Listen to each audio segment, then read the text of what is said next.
What is up, everybody? We are live for the 30th episode. If I'm not mistaken, that's correct. Yes, I almost sir. said for Cannon's sake, but this is not for Cannon's sake. This is ripping No, the ma'am. Silverback. So wrong show. Nonetheless, it's going to be a very special show because finally we could talk spoilers for Yaira. We've been holding off on the streams I have done. We've been NDA'd out of our minds. But now we get to finally have some fun and chat about it all. I get to nerd out about this stuff. Az is going to nerd out as well. Of course, the Saskas, the writers of Yaira #1, are joining us as well. This is going to be a very fun time. Before we get going, I do want to show this really quickly. Let me go ahead and share my screen. Of course, if you head over to riververse.com, you see this. It's been like this for like a day and some change.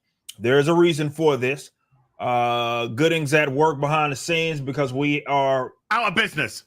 Yeah, bankrupt. The company's bankrupt. This stream is just me telling you that we're done. Sorry, we failed. As everybody predicted that we would. But no, seriously, the site is being rebuilt. We are implementing everything. I have been working all morning. Like I've been up since like 4, I believe. My time working on website stuff. We'll be working right after this as well. And once we relaunch, we will have all sorts of fun stuff happening. Everybody's ready for Gooding the Polymath. I'm ready to get it to you. So be on the lookout for that. I just wanted to touch base with y'all because, yeah, you can't really buy items because, well, we're getting ready for a big major next release. Not just for the book, but for our website. That being said, today we're here to have a fun discussion, but let me, I guess, let everybody get their introductions in. As my co-host, how you doing? So, Key Addy Mundi is in the Acolyte, and he was born 40 years later than the show is set. And they die typically how many years? Their race goes on for a bit, but he was killed in the Odyssey. Well, yeah, he was dead already, so yeah. it wouldn't have mattered. So even if he was, yeah, so he was about 70, 80 years old when he died. Oh yeah, so he would have been cooked either. Even if he didn't technically die, he was cooked. He was, but he's alive somehow 40 years before he was born. That makes sense. And he's already a Jedi Master. Mm-hmm. Wow. Yeah. Is that a Jedi lesbian witch magic thing? Is that how it works? I think it kind of beats Jedi lesbian magic because they're like, we got the Force to create twins. And he's like, bitch, I ain't even going to be born for 40 years and I'm a fucking Jedi Master. Very impressive. Very impressive. Very impressive. Yeah. So his fellow councilman, Plo Koon, was in the episode as well, and they witnessed a Sith getting their lightsaber out. But in the Phantom Menace, Key Addy Mundi says we haven't heard anything from the Sith in 1,000 years, in a millennium. So does Plo just like not tell anyone? Yeah, that must be it. It must be a secret. Why? Look, I just got to talk about $180 million. This is a Rippaverse book, and if you think I'm reading that, you're fucking very much mistaken, sir. I will say $180 million. the Star Wars content on YouTube is amazing. Oh, it's some of the best Star Wars content I've ever seen, made off some of the worst Star Wars content. It's pretty good. I liken it to if a space lesbian communist witch fucked George Lucas's corpse. That is how I currently see the Acolyte in terms of quality. I would watch that. Yes. That's Horses for courses, you know. you paint quite a picture, Az. You paint quite a picture. What can I say? No. I'm an artiste. What can you say? But seriously, that is fucked. Good luck to those guys over there at what the fuck Disney Studios Incorporated with That is actually what it's called. Yeah. What the fuck, Disney Studios? That is actually the official name. Trademark. It's where they go when they ain't got a fucking clue what they're doing. Nonetheless, we do have a good show, though, today, again, with us talking about Yaira and everything. Of course, the writers of Yaira are here to nerd out with us. Ladies, how you guys doing? I'm good.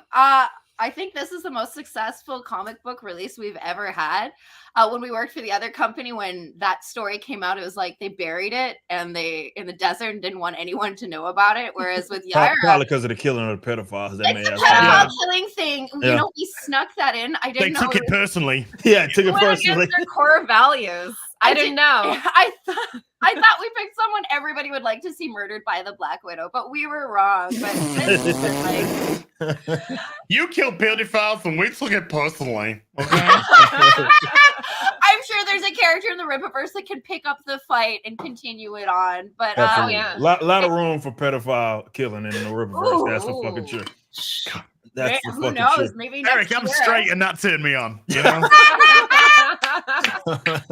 I'm just so happy to be attached to another one of your failures, boss. It's such an honor. I've never failed this successfully, and it's amazing. I hope we have many, many failures for many years to come. Now, the new failure from my Magic Mike Barron is coming soon. Oh yeah. He'll have his up next, and I guess he'll be the fifth failure that we will have in a row. So that will be that's not going to be a campaign, though, is it? No, it's going to be in our new format, which it kind of, as we talked about before, it mixes a little bit. We'll have some more information, obviously, once the site goes live and explaining it. Obviously, we're moving on to better things, but we did kind of keep some of the things that I think that keep people engaged with the campaign element of it all. So you will see some of that, but it is, as a point, a different format. It is a different format. We're going to reserve like the larger campaign formats for special releases because shit's about to speed up, man. Obviously, everybody that has access to the books that are being worked on, Saska's, you've seen it. We got a lot of stuff coming. I mean, you're talking Ice Hum 3. You got obviously goodies on the way. Ice Hum 3. Blood Ruth, obviouss we have Horseman. Horseman, yes. We got two. Keep going. Keep going. keep going. Not in the end myself. We got two other projects. One that Chuck Dixon. The one's Chuck Dixon and Joe is tied to. I've already spoke about that. We have so much in the works. We got the second Ripazine. We got so much happening all at once. So of course the point now is to speed things up and not have to rely on the campaign format so much. But there are some cool things that we will be doing that it'll give people that familiarity that they come to expect with the campaigns, but it does have some differentiation, that's for sure. So it'll make a lot more sense once it goes live, guys, when we have a chance to explain all that stuff. Okay, so I want to just go ahead and get right into it and talk about Yaira. Yay! Oh my god! Finally, we get to talk about this. Hold on, let me quickly read it. Yeah, just read it. There's pictures. It's a quick read. Just read it real quick. Of course, once the website goes, the button. The button. Yeah, I saw somebody post about that. The button. They said that was I forgot what the meme was, but basically it's holding on for dear life. God bless it. People were saying it was protecting the fans, but if the button were to pop, I feel like the fans wouldn't be angry about it. They'd be like, I'm pretty sure they'd be fine. For that's for sure. Probably would have preferred it. But it is struggling, man. It is straight struggling. I'd like to see that button defeated, if you know what I mean. Keep it in, Captain. It's kind of like that going on right now. But so I guess going back to square one. Now that I finally get to nerd out about this stuff, I got the script from you guys. Obviously, we go way back, and me pitching you the idea of writing the character. It was up your alley. You talked about what you did with another publisher, which made me, of course, familiar with you guys. That being one of my favorite stories, if not my favorite story, that was ongoing at the time. Was a limited series, but you get what I'm saying. And I figured Yaira, now that the book's out, people can kind of understand why I'm looking at it like, okay, this makes sense for the Saskas. Yaira is a different character. I created her with that in mind. Like, she is a absolute fucking wild card. And you see that in ISOM number 1. And so as the story continued with Yaira number 1, we needed obviously some writers that knew who she was. And you guys absolutely nailed her attitude. It's not as she's not like the black and white sort of as far as her being a heroine. That's not necessarily the role that she plays in our universe, right? She has her own story, she has her own self-interest, obviously, and she certainly acts in it, as you guys got to see in the actual story. And the Saskas handled the book about as good as it could be handled. Not only was I happy about it, I was stoked about it. I was like, why didn't I fucking think of that? With some of the things and some of the elements that they added to the actual character. So the book picks up right after really the events of ISOM 1. Right? Essentially is where it picks up after. So you're meeting up with Alphacore, and you kind of see a brief skirmish there before Yaira goes and flies off, right? And this conflict, right? And I know a lot of people spoke about this, and now we can finally nerd about it. And I'll get Az's thoughts on this as well. But we already saw Alphacore. We saw them like in great detail. So this book is a completely different perspective, right? You also get introduced to a character, right? And more introduced to a character in Yaira. But now you have Alphacore, who Chuck Dixon obviously handled in the Alphacore book. So you go into it kind of having some level of understanding of who those 3 individual characters actually are. Yeah. And we got to see that dynamic obviously at play again, but also like Brian, and one of the great compliments that a lot of you guys gave, not only the Saskas, but the Rippaverse in general, is that Brian felt like the same damn Brian he was in Alphacore number 1. And that is one of my favorite aspects of really the entire universe. It shows the attention to detail to every writer that's here, that Brian in being stoic and being like, he let's say he has a lot more redeeming qualities about him than some of the other characters, for sure. And we're already kind of sympathetic about him, knowing that he has a lot on the plate, knowing where he comes from in terms of this war. So it was cool to see him in definitely in a different element where, in like Alphacore, where you're talking about like a character like a Galvando, he doesn't necessarily fight with him, but a Billy Bob as well.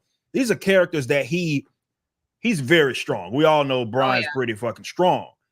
But the difference between more so Alphacore and here is that, well, Yaira is basically just as, right, strong. So you have that dynamic in itself, which creates a lot of turmoil there, where you have someone that has fought Brian to a standstill, and he also is trying to apprehend her, albeit for various reasons. I got to ask you, Az, because you read the story. How did you feel about that and Alphacore's addition to Yaira? Because they weren't just in this book. They played a very, very vital role in Yaira number 1. Yeah. It's good that I like the way it picks off from the "Don't follow me," and I have just been like, "That's my cameo done." He's only there one time laying on the damn car. I'll cash that paycheck. Like technically, I'm like, do we even give him a credit for being there? He doesn't get named or anything, like, right? Is that a appearance? What do you think? I think his agent would be like, "That is an appearance fee. There's an appearance fee there." That's technically appearance, right? Like, there has to be. Yeah. I mean, it wouldn't be the story without me lying there. That's true. That's true. I mean, to kind of bring on the Alphacore business before we get into the Yaira, because obviously there's going to be a lot of Yaira stuff going on. The dynamic with Alphacore is very much how Chuck set it up. Brian being the lead, Braxwell and Ingrid being the sort of, the support, shall we say. One thing that was interesting is clearly Brian is holding back in Yaira. That is one thing that we haven't seen let loose. We saw that in Alphacore itself with Michael. We see Michael's been holding back. And we've seen the more emotional characters kind of flaying their arms a bit, and the more tactical characters being more tactical characters. I think what I got from Brian was I think Brian is a little scared is not quite the right word, but I think Brian is very wary about going full. And the implications that that could give, particularly in the situations where he was fighting in the city itself. So there was a responsibility to the citizens there. He was fighting in the prison system, and even though they were prisoners, this is a guy that doesn't want to cause collateral damage in terms of people. That's what I would argue that before I let you finish, like that's one of the big separations between the two characters, right? Oh, yeah. Yaira is like, she don't give no shit. Yeah, exactly. Deal with it. Yeah. She frees the guy, then fucking ripped his jaw in part. You know? Yeah, exactly. But Brian, it's a little bit on the line. He has to operate in the confines of the law. But that's it. That's it. He's a lawman. He's a super cop. He still has to respond. There is a time later in the book. If I'd read it, I would know this, but I don't because I haven't. But there is a time later in the book where I believe it's actually Ingrid that says, "Are we kind of like weapons free? Can we just like go balls to the wall here?" I was like, "Oh yeah, you can fucking kill. This is any means necessary now." So when you get into that situation, you got Braxwell running around with a fucking rocket launcher. And I love that. I love the way Deborah drew that. Yeah, I was like, okay, Braxwell. I was like, what you bringing to this fight? I got my fists, got my ice. I got a fucking rocket launcher, bitch. I love it. All right, Braxwell. Okay. All right. Kind of liking you a little bit more now, So there is responsibility. Put it that way. There is a responsibility about when and where to use that level of force. Because we did see in Alphacore when Ingrid was fighting Galvan. Oh my goodness me, it's as if I read the books. No, right. What are you talking about? I know. When Ingrid was fighting Galvan, Ingrid was making sure he was incapacitated. She wasn't going for a kill. This was about incapacitation. When Braxwell went up against Galvan, it was about incapacitation. Yeah. So they are trying to be responsible with essentially their role as super cops. Yes, we have powers, but we still have to act within the law. We're a branch of the law and have to act accordingly about whether or not to apprehend or lethal. And when you've got that sort of power, lethal is almost a last resort. So that kind of, which showed where they were towards the end of the book. Yeah. No, and I'll ask Saska's this. It's, we talked about it a little bit before. We see what Chuck has done, right? And obviously in everybody's stories there's a little bit of influence there with kind of, again, some of the characterization that was happening with not just Alphacore but the characters around Alphacore, you guys dealing with Alphacore in this particular book. So you had a chance to kind of follow up, right, with what the audience had already seen. So what was that approach in Yaira, number one, where we all knew that they were going to have to play a significant part in this story? What was that influence, if at all, and what did you go into it? Like, what was the line of thinking going into it, writing all of them? I mean, there's 3 additional characters that really significant that you've added to this story and had them play a very big role in. Well, no pressure whatsoever. Yeah, none. You, whose books made millions of dollars and broke records for independent comics forever, and then you put one of the greatest writers of all time in front of us, and then you're like, and then you guys, right? And it's just the comic everybody expects to be perfect. No pressure, right, girls? Like, I will say right off the bat, boss, you let us paint with every color.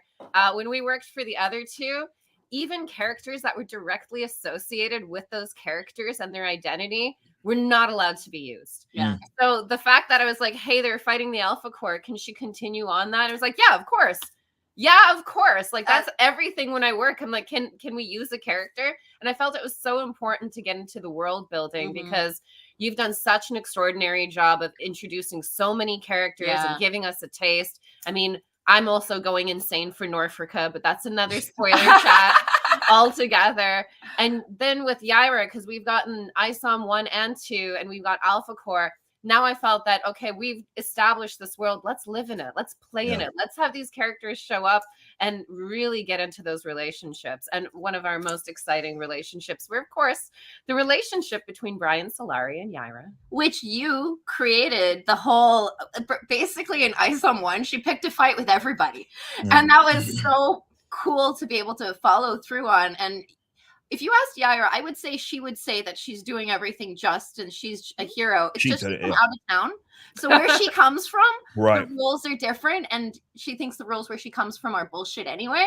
So it doesn't really, it translates over to her actions. Getting to interact with Chuck and knowing that he wrote Brian to have humor, although he isn't trying to be funny. It's just the way he has to speak in these situations because he's been forced in this position. Yeah, Brian's not self-aware that he's really funny, but he's funny. Oh, he's so stupidly funny. But that's because he's put in this like Cyclops position where he's like, shit, I have to be the law. If I fly, I have to sign a D99 form. Meanwhile, Yaira, she's flying all over the place. She's dragging them into space. She doesn't care. But it was so exciting to get to write those characters because you saw them in ISOM 1, you saw a bit of it in ISOM 2, and then you saw them in Alphacore, and you're like, gosh, I get these guys, and I know how they would interact. And some of the funnest stuff you do when you're writing is when one character interacts with another character. And I don't think Yaira would have the same strength if she wasn't interacting with Brian Solari as much. And there's a very interesting history there. No spoiler that we're going to explore. Yeah. As you get to know Brian more through things that might be in the works that we may have already read, and obviously Alphacore and the ISOM books, and very much in Yaira, you're already starting to see that he's a lawman. Yeah. So he has rules. And sometimes you might even think, especially with the D99 forms and his interactions in Alphacore, Brian, I think he does like Yaira's freedom. Like it's something that he can't give himself because he has his own reasons, and everyone will get into that, and they're very good reasons. But Yaira has her reasons too. And there's obviously a yin and yang there because she is super powerful and does whatever she wants, and he is incredibly powerful, but he limits himself for reasons because he wants to do the right thing. And she doesn't limit herself for the same reasons because she's doing the right thing in her mind. Yeah, and with Brian, he does have to obey the law, but there are a few circumstances where the law doesn't achieve justice, so he'll do things slightly different. Like, this is a spoiler stream, I can say this. Yeah, you can say whatever. This is why we're here. At the end of the book, Stefania is even worse than Yaira. She's got a shitty attitude. She can't control her powers. She's shooting cops. She's doing everything wrong. But what he notices is that she's sorry about it and she wants to do better, and she knows she's a fuck up. And so at the very end, he can't take her to the J. Sully ward, which is where all these except criminals go. But he hears her praying and he's like, I'm going to give her a second shot. And also Yaira thought she was going to die. So she left the care of Stefania into his hands, being like, I can't protect her. Please do that on my behalf. And whoa. Yaira asked a man for help? I know. It's a whole Luffy save me. Yaira and Brian, they're not very dissimilar, you know. No. They're not. Yaira clearly, the way that her attitude towards Brian is so different to everyone else because Brian is probably the person who is most on parity with Yaira. Yeah. In terms of power and in terms of what he can do. So to her, he's the most relatable character because you got these humans or you got these people with other skill sets, but Brian can fly. Brian's strong. Brian can do all the things. Oh, it's a spoiler stream. Brian essentially encapsulates a lot of the male qualities from where she's from. Mm-hmm. Yeah. So there is that tether between thread if you're Star Wars fans. Thread. Sorry, Star Wars fans. Oh, they're having a rough day. Be nice to them. Sorry. There is that tether that I think Yaira sees with Brian and very much. Yeah, and also so. I think he's very her type. Like when she came to Earth, she met a Viking, and I love how Gorm and her just look at each other and then start making out. Like this pot chick fell from The Heavens. Naked. I was hunting. Naked. Must be a gift from the gods, right? Viking times, if a naked woman falls in front of you from the heavens, that's your wife. 3 times in my life. Shout out Deborah Carina for drawing that so perfectly. Oh, she draws people beautifully, but you're so wrong about Brian. Yaira likes them strong. She likes big, strong men. Yeah, and I think she respects him despite the way she treats him. Like, he's the one person she will have conversations with. Like, the rest of the Alphacore will be there, and she's like, Brian, I'm here for you. Like, I think because she's so old, she doesn't have many friends. So even though her and Brian don't necessarily have like the besties relationship, that is a relationship she has with somebody. How do you have a relationship with somebody when you know they're going to just grow old and die? How do you actually have that relationship? I want to speak on that just really quick. I mean, writing that in the way that they did, the Saskas did, was fucking genius. I mean, I loved it so much. Definitely seeing it hits a lot different. You see it on words, but once the art starts coming out and then you get the color added as well, and you start to really see kind of the impact of that situation with Yaira having to really see, you know, her husband as well as her children, like she's outliving them, right? And you can imagine just I'm pretty sure there are folks that have parents or have children, excuse me, in the chat, and you can imagine like how distraught, you know, you would be having outlived your children, right? It's not your children. It's bad enough losing a husband. Yeah. Then you have to watch your children grow old. Then you have to watch your grandchildren grow old and die. Then your great-grandchildren. There's got to come a part during that cycle where you start going numb, which is ironic because she's ice. But there's got to come a point where you just numb. You start getting numb to it, and that's why I'm sort of like, that's why I would find it also possible to form relationships, because you're going so far down the generational train of death of your family, and you're not aging. That you just become kind of like numb to interaction, and you can see she's very awkward when she speaks to people in general. Yeah, Altona calls her out. She's like, don't listen to her. She doesn't know how to talk to people. But that's because Altona's part of a family. She's a mom. She's lost a husband. Her brother is kind of weird. She calls him for help, but you know, she doesn't know what's going on in his life. It's like it's a lot of things, and also Yaira is very spiritual. Whatever she came from was a very important mission for her. And she even says it. She never felt love before, so she decided to drown in it. How many times do you have like your whole life is going on and then you meet someone and you're like, ooh, I'm happy for the first time in my life. Yeah. Wow, I'm just going to experience that. And sometimes you put other things to the wayside. And then if that blows up in your face, you're like, oh, stupid. Why did I decide to have a heart when I should have had duty instead? So it's something she's very conflicted with. Yeah, it was so important for us to give her a heart because on the exterior, she's cold. But if you know any cold people, usually they've had really traumatic lives and they've lost a lot. They've been backstabbed a lot. They've been betrayed. They've been hurt.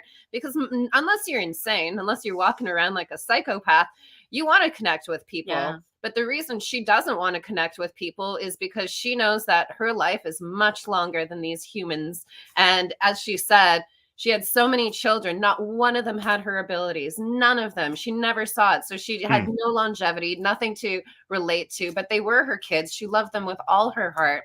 And she loved Gorham, her husband, with all her heart and soul too. I mean, at the end, she's just like, I'm going to die. I'm not going to be able to beat these guys, but you know what? I'm going to die with them. And I'm going to die where I was happiest. We got married by the most active volcano in Iceland. Obviously, who doesn't? That's like hot. Yeah. And it's kind of beautiful to see that. And also, Eric, that was one of the first things you gave us for feedback. When I wrote that story and you're like, I love this. This is great. Yeah.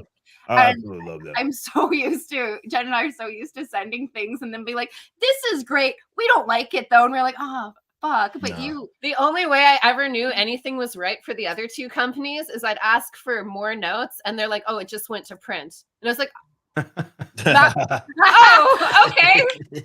Thank you. Get him next time. But also, first wedding of the Rippaverse, guys. Woo, yeah, I know. That did happen. Early way though.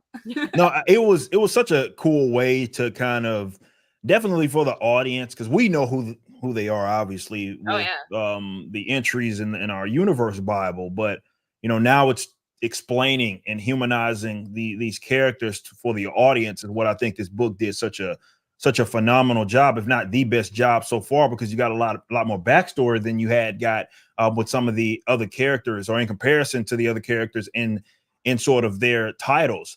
So it's not necessarily an origin by any means, but you do get backstory. Because of you, boss, you told us exactly what to write. I think people are always like, "Ooh, Eric July." I'm like, Eric July knows every single character, and he knows why they're there, and he'll be like, "This is the secret about them," and you're like, "Oh shit, that's so cool." Yeah, you gave us all the seeds of creation, boss. Most of which we won't spoil. We won't spoil. She's but those, like, a cool thing that you guys did, right? Because I might kind of flesh out, do some of the backstory stuff.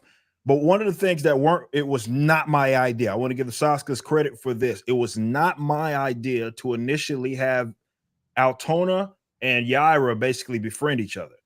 That was not my idea. It was a genius idea because they connect obviously with each other, both having lost husbands, man. Yeah. And I didn't, that was not anything that I even thought of, though. Yeah, considering, I'd fleshed out Altona, we already knew. You kind of got a glimpse of that in Yaira, in Isom 1, that she's a widow of some kind. But I had zero idea of connecting them in terms of befriending each other and being able to connect with each other at that level at all. That wasn't even something that I consider. Obviously, there was a connection with Projexes, but not that. So that credit goes to the Saskas, but that's I think really the testament, and it really speaks to how obviously you guys are good at your jobs, good at what you do. But you plant those seeds, and then they're like, they take the rock and run with it. That's essentially what the Saskas did. They were like, okay, well, we got this. Now we're going to flesh it out this way. We're going to throw in some of you guys' ideas. We're fleshing out the family, and it made for a great story. And I love that people just gain so much insight. And that's something that I think everybody, even here as writers, can learn from. Like, they got so much insight on how it wasn't like, it didn't feel like an information dump, but you did get a lot of insight from characters that you had already seen before, namely in Alphacore, and especially, if not the most, in Altona, definitely with the role, even Lincoln for that matter, right? And the role that he plays in Projexes. You got a lot of that, and that's what I love so much about this story. Is just I nerd out about that type of stuff, even if I know a little bit about everything that's going on. And Yaira may be a character that I created, but I still nerd out about this stuff because the story unfolds with me as I'm reading it as well. So when I first get the script, and it reads differently, trust me, seeing the script versus the book, like actually seeing it drawn and colored and lettered, it just hits so differently, and I love it so much. That in part, I guess we'll go ahead and talk about that real quick, because you guys have alluded to it, and it is the spoiler talk stream, right? Hell yeah. The Stefania element of it, that scene right there, that's what I love so much about how we do things, is that we make each other better. There's so much information. There's so many cool things that the Saskas do where I'm like, damn, that's genius. That is going to enhance my story. And I read that part of the book, and I'm like, this would be a cool kind of moment, a nugget here to throw in there. Not Altona. Stefania is going to be able to get kind of her little. She's going to go. It's going to be a struggle by all means. It'll be a struggle, but she's going to go clearly through her, like, redemption arc, right? And what I loved about it all is, Brian can relate to that, and to Az's point, he brought it up. She's a lot more apologetic, right? She knows that she's doing some things wrong. Sisters, you brought this up as well, and Brian can do something with that, and that's why he's like, okay, you got one or two options. You're gonna sit and rot in this damn prison, or you're gonna come over here. We're gonna try to use your powers for good. And she also goes through a cool little, at least the beginning stages of a I know transition, right? I know when I use the term brave. using the term transition. usually has different sort of implications. But I'm using it in a literal sense here, in that we see Stefania early on. She's a punk, half, she's got the sides of her head are shaved off. She's doing criminal activity with a goofy gang members and shit. And then you start to see the actual final, that one page that Kanan did of her as well. She's starting to look a little different. She's still a punk, like as far as like I'm using that in the sense of like her attitude, right? She's still a little combative, right? There's still some angry. Right, she's still angry. Yeah, but still very angry, and Brian's trying to work with that. But I'm really looking forward to that story getting told and her trying to, her going through her little sort of redemption arc, because it's very personal. A lot of people that have read this, I saw JDA even mention this about like her, basically on her knees, she's praying to God and whatnot. We know the crucifix, the chain that she rocks and everything. Like, I love that aspect of it so very much. And I'm not gonna NDA it, but there's some other close, boss. You're so I know. close. But there's some other appearances by one in particular that is on my mind, where Stefania shows up, and I just really like it so much in our books in the future. That's all I'll say. But man, bro, she's on her knees praying to God. Yes, she is. There is a God in this book. Yeah. Yeah. Are we going to address that? I mean, Neptune is legit. Yeah. Neptune, Roman god of the sea, Roman god of fresh water. Neptune is actually a real character. So we have like bona fide mythological gods in this universe now. Yeah. So or at least things they call gods, because they do refer to Yaira as a goddess. They do, but I mean, there's no reason why there couldn't be. She couldn't. But that's another thing for another time. Because we do have, I mean, you get a naked chick that comes down from the sky, you've got imagery of Venus and things like that, of the naked chick in the clamshell.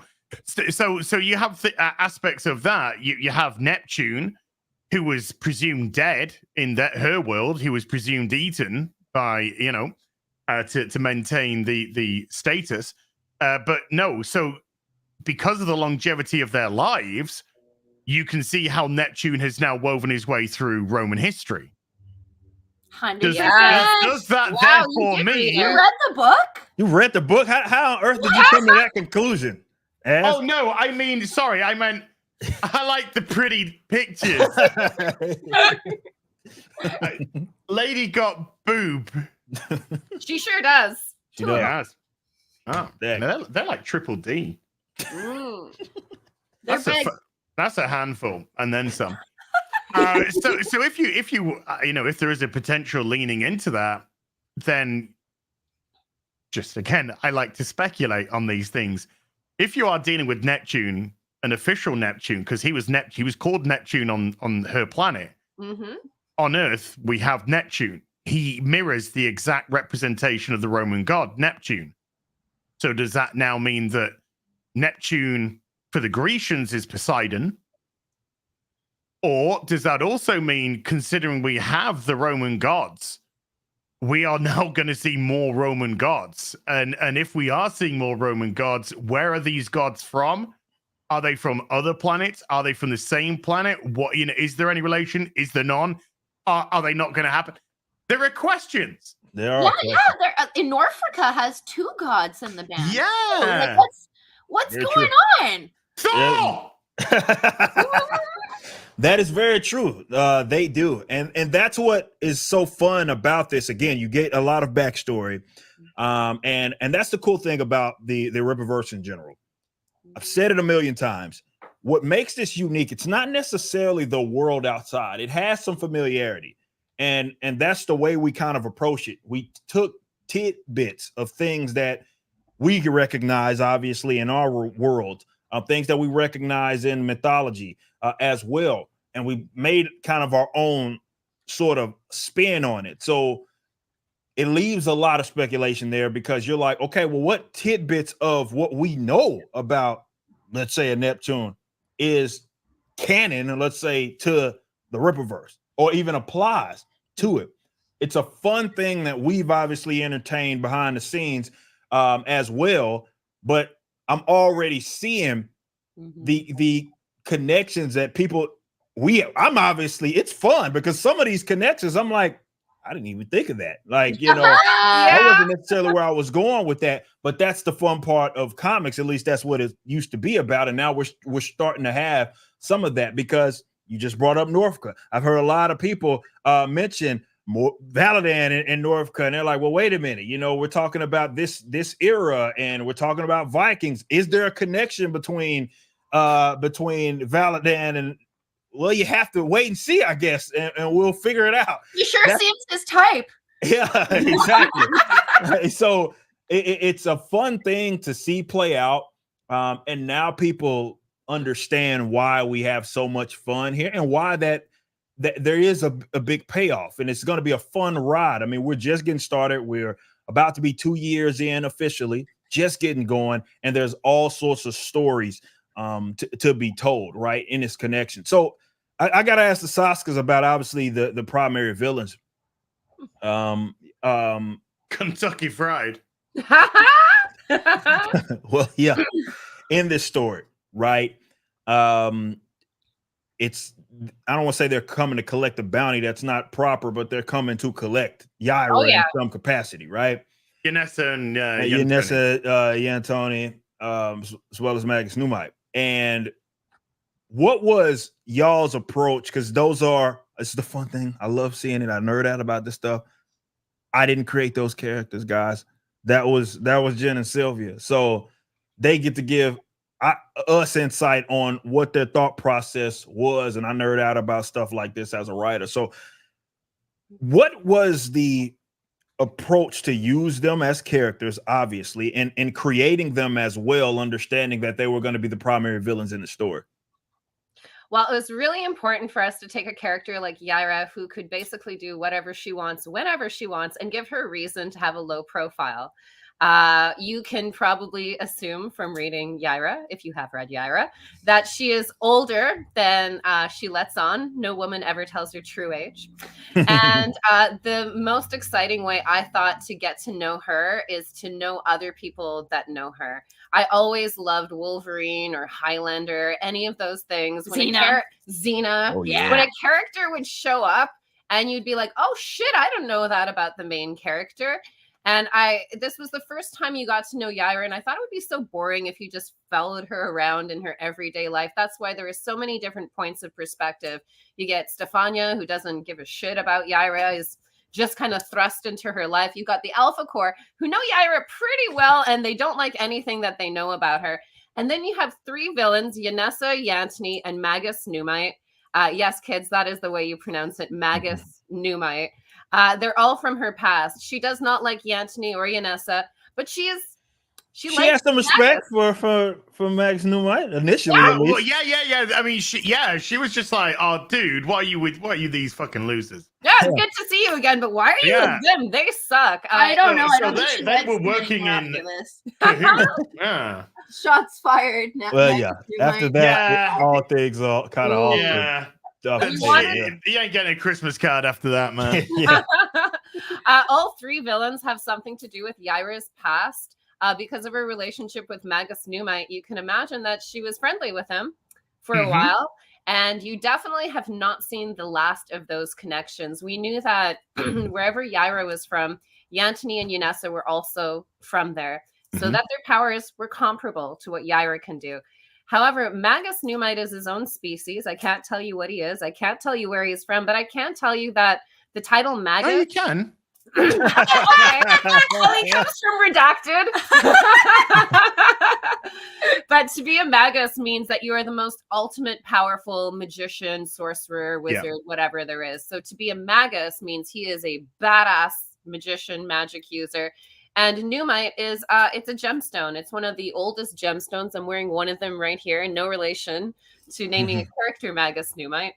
But there needed to be at least one guy who on his own could have given Yaira a lot of trouble, and we haven't even begun to understand what he's capable of. Can I ask you a rock question? Yes. Okay. So Numite is the oldest stone known to man. Second oldest. It's also was considered illegal to have for a commoner. Yes, in the 15th century, if you had a piece of Numite, especially a big piece of Numite, they believed it had the ability to alter reality. So if you had a big piece, they thought you were going to overthrow a kingdom, a religion. And if you had it and you were a commoner, you were put to death by beheading. You have a pretty big piece. I'm trying to overthrow a lot of things right now.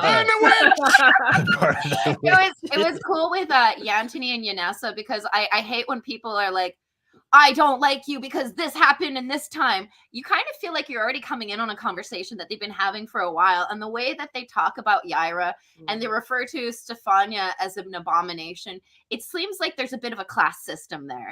And whatever the class system is, Yaira's not in the nobility that these guys are. Like, even when they show up to Shit Kicker, they show up in like really nicely dressed outfits. They're all fancy. They're all like, oh, well, easily in high heels and an evening dress, I can take her out.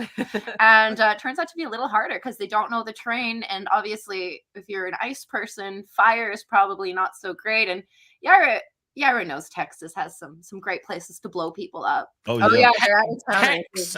I love yeah, that. you don't fucking mess with Texas. That needs to be on a shirt. Yeah. We gotta do that. I fucking love that so much.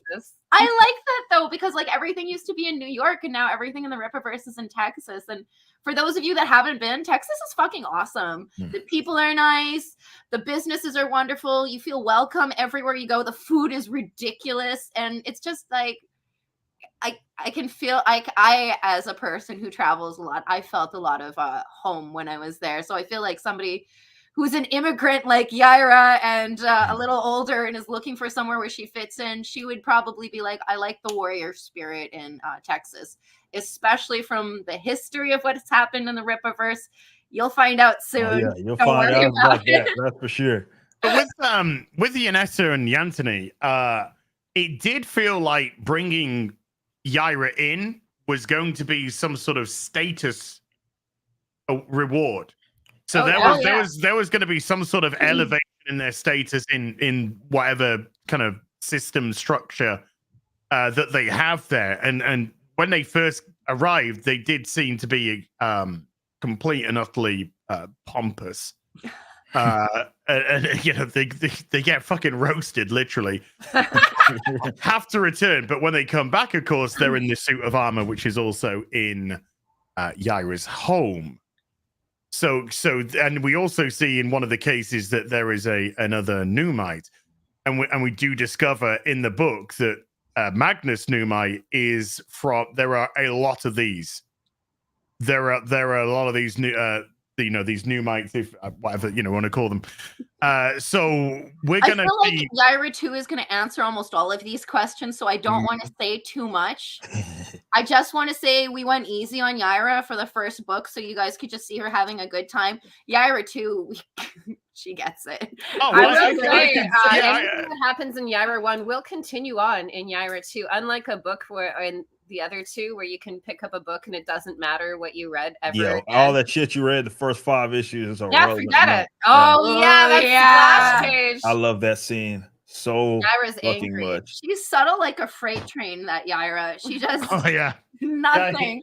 One of my favorite parts is she delivers her own son naked and then cuts the umbilical cord. I'm like, that's so cool. She has more power naked. I think the couple that swap swords together stay together, Yeah, it's so true. Romantic. I love it. No, it's like it was cool to see them, and obviously being kind of familiar with Yaira already. It was a big part of the story. So we're learning about kind of their history along the way and what role kind of they play in Yaira's history as well. It's telling also of kind of her age, how she has her own kind of rebellious aspects, but it's not necessarily just earthly If that makes sense, she just has her own sort of problem. So despite her being as powerful as she is, you see she gets some pushback. I mean, in the first book, she gets some pushback that she can't really just go and do whatever the fuck she wants. She has her own problems. Yeah, she got Alphacore to deal with, Brian to deal with as well, especially in the city of Flores Park, but also looking at Max Newmite and Yanessa and Antoni, like that created some problems for her, especially with Magus Newmite, right? And seeing kind of obviously the death of a descendant there pisses off Stefania more than fucking anything, right? It her rage for I guess being against Yaira herself in that scene that was just shown not too long ago there. It's why. Right, it's like, what the fuck? And so Stefania obviously thinks that it's Yaira's fault that actually happened.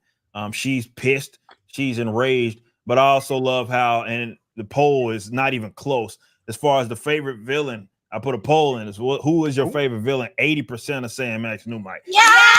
So they love that. They love that character. I loved it as well. It did for sure show off. Big shout out to Marcos Rios, who is our concept designer. They worked with the Saskas.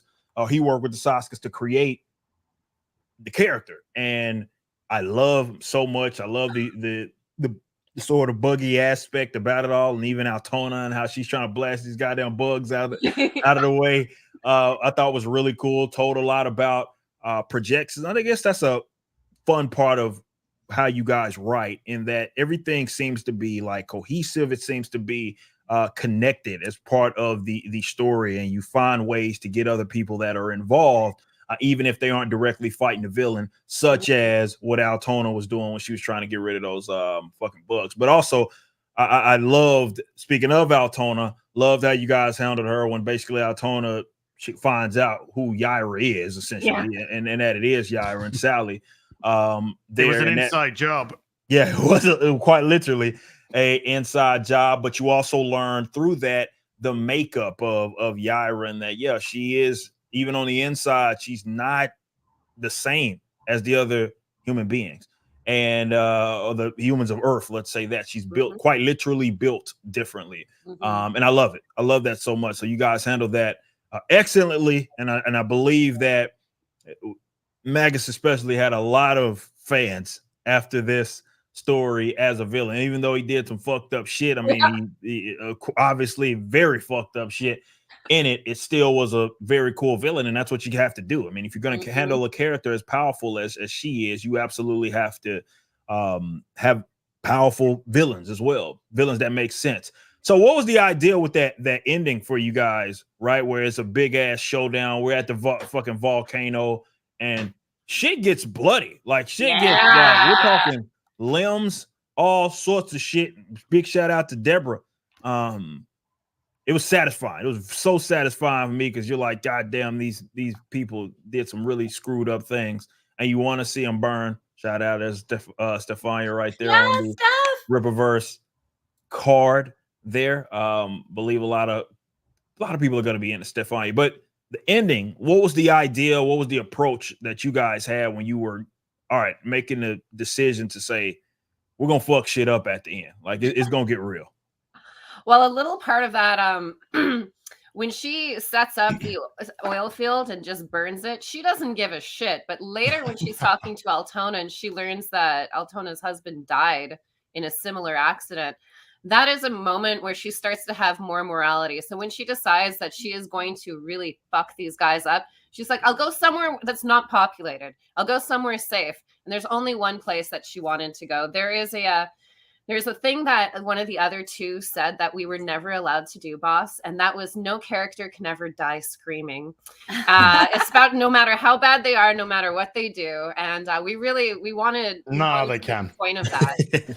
And after Magus Newmite got to be really nasty and kill Abuela and just totally, like, that was also Yaira's arrogance. I mean, she's got Brian Solari, but she doesn't have Magus Newmites floating around that she has to deal with regularly. Living on Earth made her a little bit soft. And she was dumb in the respect where she's like, just go to my base, you'll be fine here. She just thought she could handle it by herself. Not quite. she fucked up so bad. that was a mistake. Yeah, and she's even trying to. Stefania's like, "What's going on?" She's like, "Oh, don't worry, this place is safe." An internal monologue. She's like, "This place isn't safe. Nowhere is safe. I fucked up," which is fun because like that was part of my favorite parts about Buffy. Not when she defeated the demon, but when she was like, "Oh shit, I think I'm outmatched. I'm gonna have to do something different to be able to tackle this." Yeah, and we wanted to show not only is she willing to kill, she's willing to die. Mm-hmm. She never thought that she would make it. Spoiler alert, another man saves her.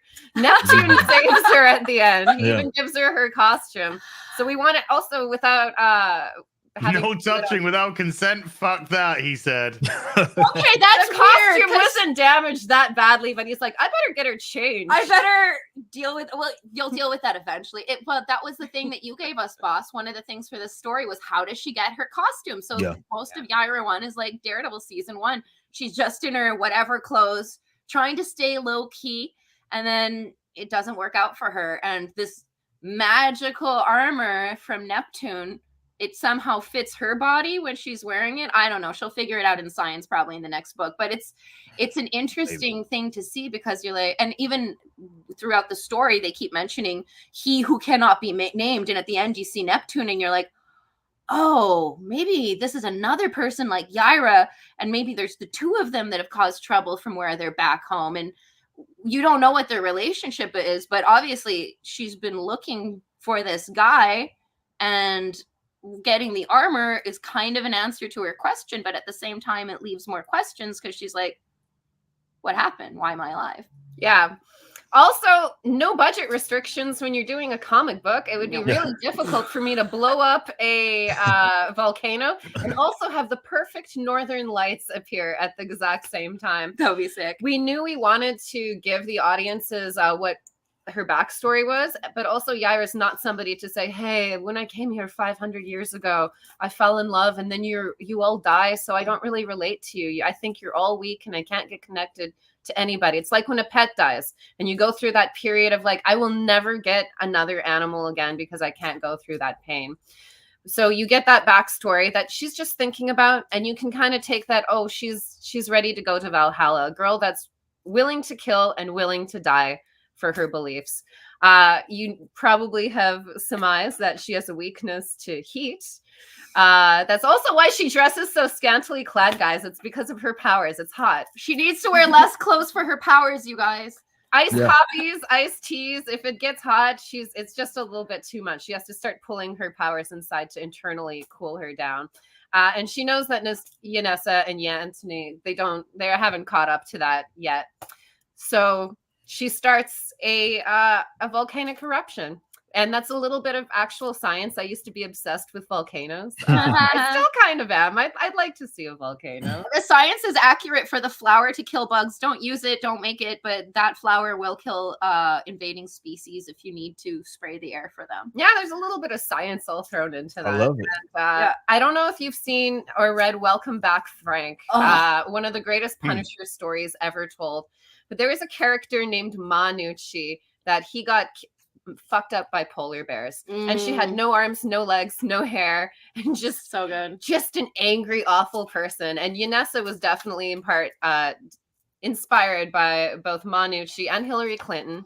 We just wanted really powerful women who want all the power in the world. Yeah. And it was clear that Yanessa needed to get Yaira to be able to move into, her own version of presidency. That was very, very important. Yeah, for her. We based Antony off of Alan Cumming. He's there for himself, but he's just trying to do it in the most weaselliest of ways. Of course, he's going to get some kind of reward for taking out Yaira, but at the same time, he'd rather do it supporting Yanessa because she's kind of scary to even mess with on his planet. Where he comes from, not necessarily a planet, could be a realm, could be the heavens, the realm, could whatever, be a mountain of gods. It could we be don't know anything but a different time. Anything but a different That's true. time. Everything's on the table, but a different time.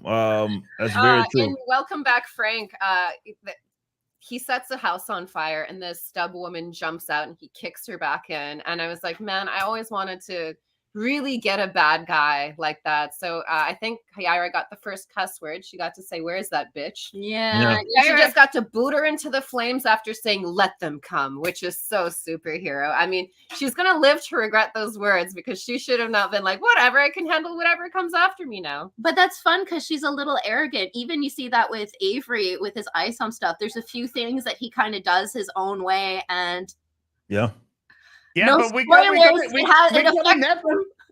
we got a Neptune now as well, though. Oh yeah, And- Neptune and is very important in Yaira's story, and you have not seen the last of him. Oh, yeah. I would have just my brain, the way that my brain would work. You have Neptune. Neptune was the son of he who shall not be named. To me, that would lead to Zeus. Interesting. That's very interesting.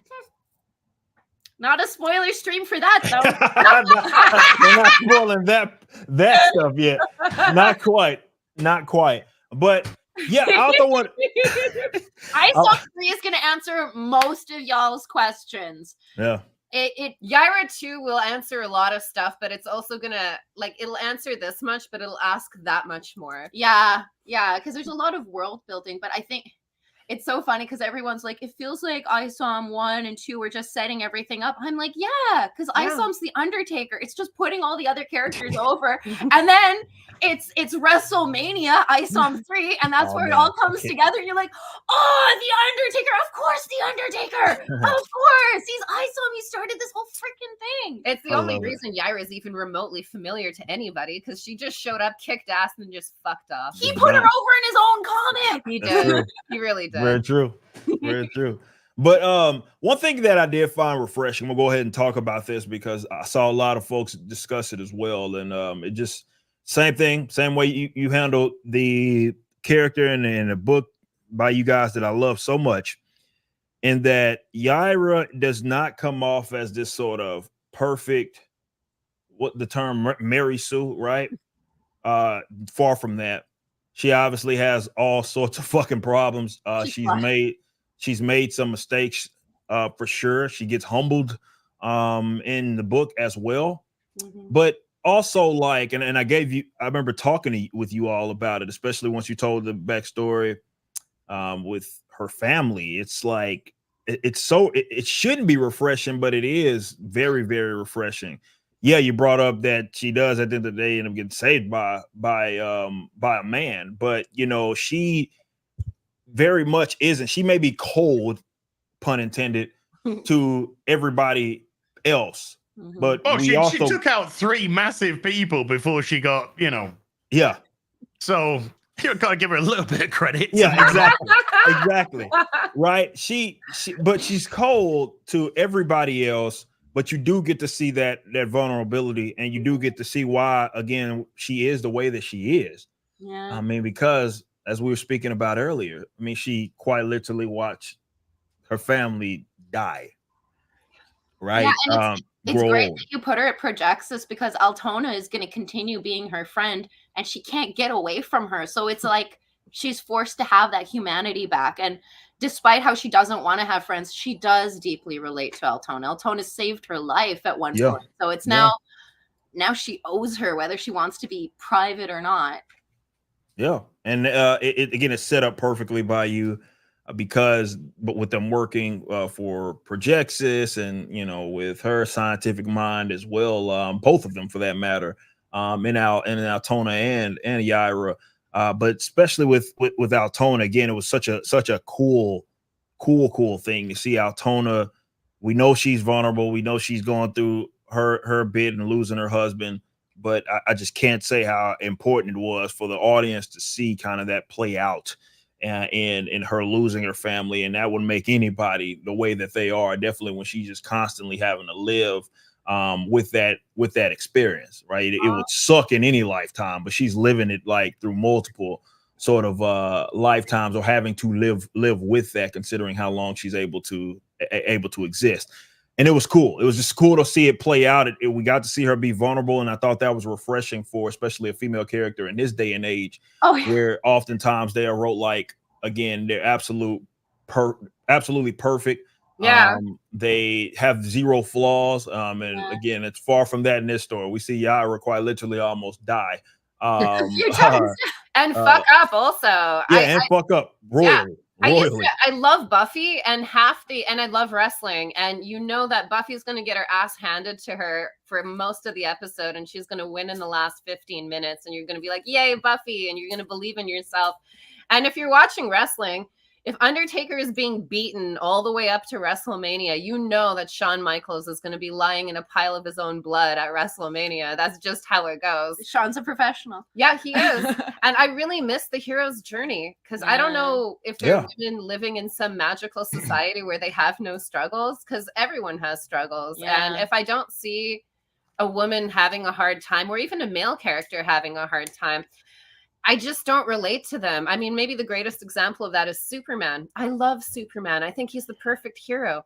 I don't relate to him at all. Yeah. And I try. I look at him because obviously he's easy to look at. Aww. But it's just not relatable for me. And I grew up with so many awesome characters, like in the X-Men. Rogue always had her big ass struggles about like, will anyone ever love me? Can I ever touch anybody? Am I a monster? What am I? And I miss that. I miss that in characters. I miss Black Widow like dating 3 guys at a time and all of them being crappy to her and her being like, I choose bad men, I guess. Yeah, well, Daredevil's hot. Daredevil's hot. You take a lot of shit off Daredevil, and she did. It's funny, like before even normies started noticing what was happening with comics, I was talking to I won't say their name, but one of my favorite comic book artists, and they were complaining about what they were doing to women in the comics. And this person said, I'm so tired about reading or being asked to write man-hating she-women. And she said that it's so bad for the industry. And so every time I write somebody, I'm like, ooh, don't make it that character that they want. Make it a human being that you can relate to. Like even Stefania was based off of our producer from a reality game show we hosted. And she was the smartest, toughest, take no shit kind of girl. And anytime we had anything to do, I knew we were fine because Stefania had our back, and the name always stuck with me. I was like, that's one of the strongest chicks ever. So when we were doing this character, I was like, ooh, Stefania's gonna be our Wolverine Jubilee character. I just love that kind of thing. I feel like I can take that person who I've met and put them in there and give them some real life struggles. And it a testament to what a good editor you are, Eric. You were going through the book and we didn't have that scene with Stefania in the prison praying when Brian did that. We kind of just lost her and then we picked her back up. And you're like, hey, this would be an interesting scene to see how that happened between these two characters, because if she ends up on Alphacore, how did that happen? She can't just be pissed off super person. There must have been something other than Yaira being like, take care of her, that Brian Solari saw this is redeemable. And we put that moment in, and it's so strong, and it makes, I mean, in a movie it would be perfect. It's 2 sad moments, but you have a little bit of hope at the end. And then it goes on into poor Stefania's doing target practice and be like, I'll never forgive Yaira. And you're like, all she wanted was a relative that was like her, and because of her actions, they can't talk. Yeah. They just can't talk. And it creates that new pain of I should have never gotten involved in her life because now her grandmother's dead. Now she hates me. And also, Brian, I think I asked you to watch her. I didn't ask you to enlist her in Alphacore. I didn't ask her. That will be an issue. That will be careful what you wish for, you know? But nothing is beyond repair, but you have to earn that. That's a journey in itself. And I love that. You know, that was a cool bit that we got in there. And again, I love that page in general because the final page, the one that obviously looks different from the other ones, because that's the one page that Kanan did, where it says that she's going to be back, and she's kind of that one right there, right? She's flying away. In the background, you do see in the background, Stefania and Brian, right, doing their thing. And, it signifies so much. Obviously, she wants to keep tabs on what's going on, but she knows, right? She was overhearing. She knows that Stefania fucking hates her guts, right? For what had happened. And it makes her feel some kind of way. for lack of better terms, and it just sets up so much. I mean, I've obviously already read Yaira #2, so I know where it goes, but it's going to be exciting for everybody to see kind of because it does pick up directly after that, and it keeps going, and there's just so many threads and just different angles and places that the story could go. And again, you guys did such a great job of just telling a Yaira story that nobody else could tell but the Saskas, and I loved it so much. I gotta ask, obviously, thanks for hiring us. Yeah, no. thank you. Legit. Thank you for making our dreams come true, boss. All I ever wanted to do was write comic books, and like I say, my ghost will come back and continue to work for you. Yeah, it's such a thing now that everybody who knows us knows we love comic books. So like movie people will be hitting us up and be like, "Oh, so you guys just do comics now?" We're like, "Yeah, we'll do movies too. It's just we love this." Yeah. So I gotta ask, as everybody's favorite question, what's your favorite part? My favorite part is when Yaira is revealed to be Skadi. What? The Norse goddess of the Norse giant goddess of ice. Oh, look at you, smart. Chat, that didn't happen. You didn't get a different. That didn't happen though. He's making You it up. He didn't read the book. Don't listen. That's exactly what somebody who would have done that would have said. Oh. Guy's acting like he's read Yaira 12. Well, I know. I'm just gonna quickly read the book. Right. My favorite part, legitimately, is I love the backstory. I liked when we got her arriving on Earth and falling in love with her husband, and then getting married, and then we begin to understand, because we're sort of like, well, how will she look the same in modern day? And then we kind of get that process of she has to go through the hardship of, she arrives at this planet, this unknown planet. She finds, like, almost literally falls into the lap of her partner, and then we just go through this kind of warmth of their love, and then it's kind of immediately just turned to dust. It's just, he dies, she hasn't changed. She's watching her children grow. She isn't changing. Time's passing. She doesn't change. So she has to. So that whole cycle, like I said, it must just freeze you up inside. So I guess that kind of works with her. So I really did enjoy that backstory, because it kind of makes sense, and it makes sense on how you can exist in a current day so powerfully, but yet want to keep a low profile. Because even if you didn't bring in Yanessa and Yintini, then you would have had somebody that understood that they can't formulate these relationships, these normal relationships. So to kind of project yourself out there is inviting all kinds of shit.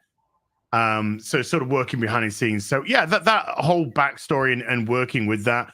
I'm going to be very intrigued to see where she came from in that society, and see how all that begins to fit in.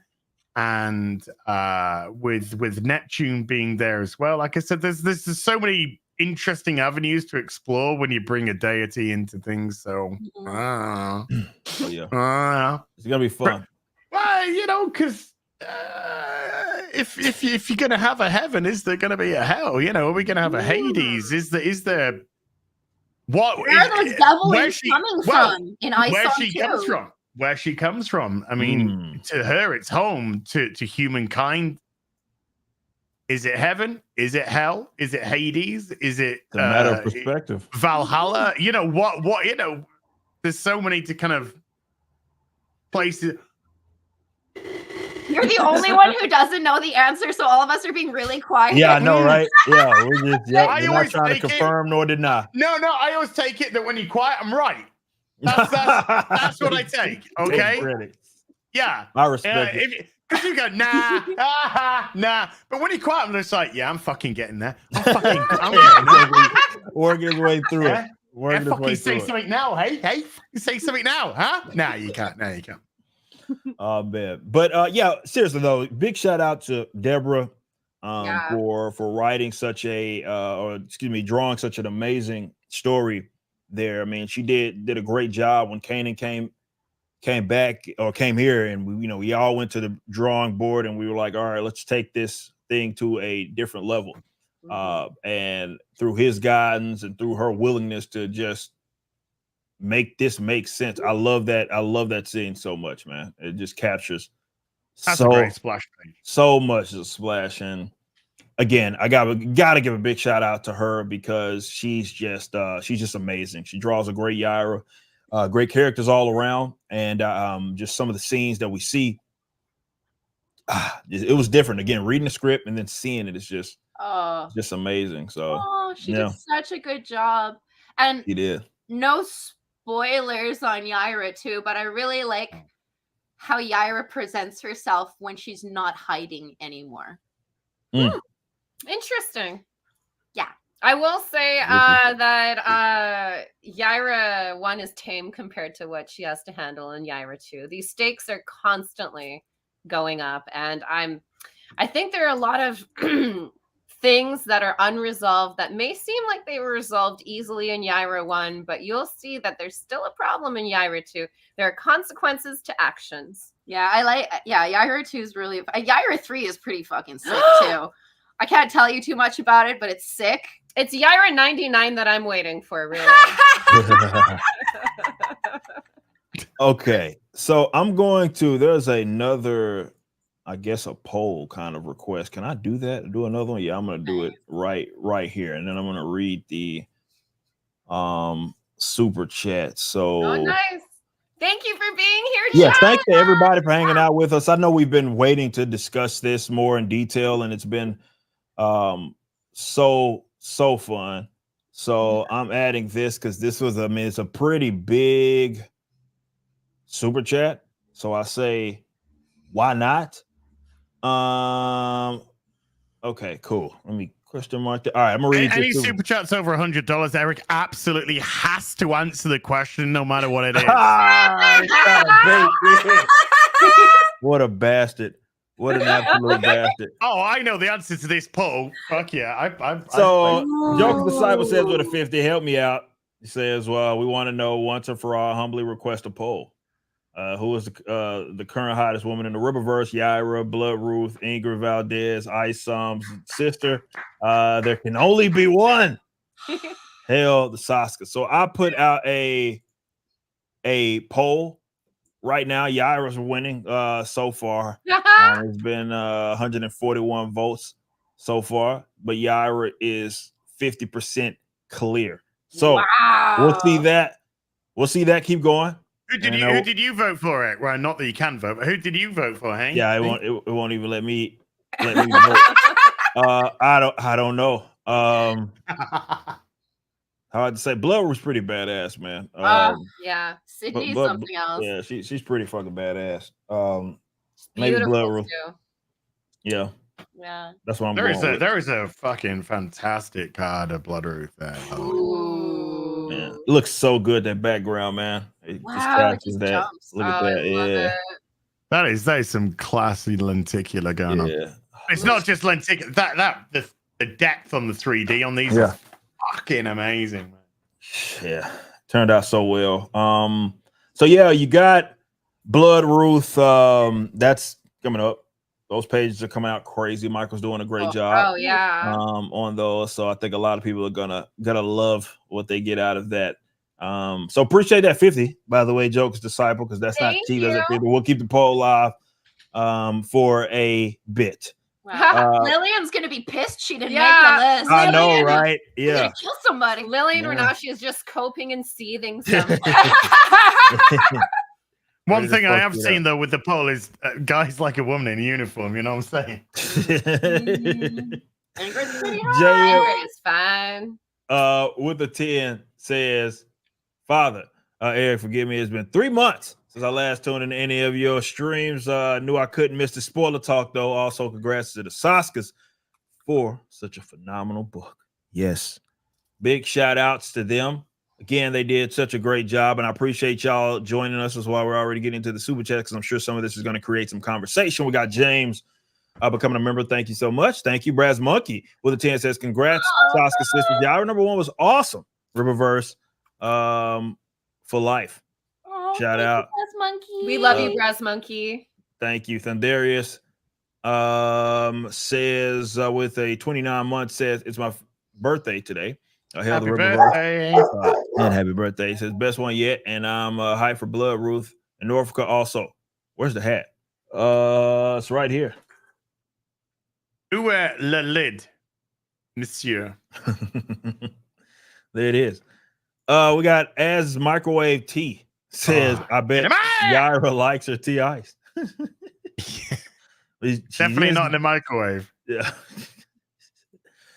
Suspect psychedelic asylum 10 months. Appreciate that. We have Mark with a 6 months. Thank you as well. We got Stephen with a 5. What's up, Black Stan Lee, Black Walt Disney, and the infamous maidenless microwave tea drinker? Yes. Damn. Alex with a 5 says, hey, congrats on all the success. I love the book, but I need to know one thing. How does Yaira know the grandma, but she doesn't know Stefania?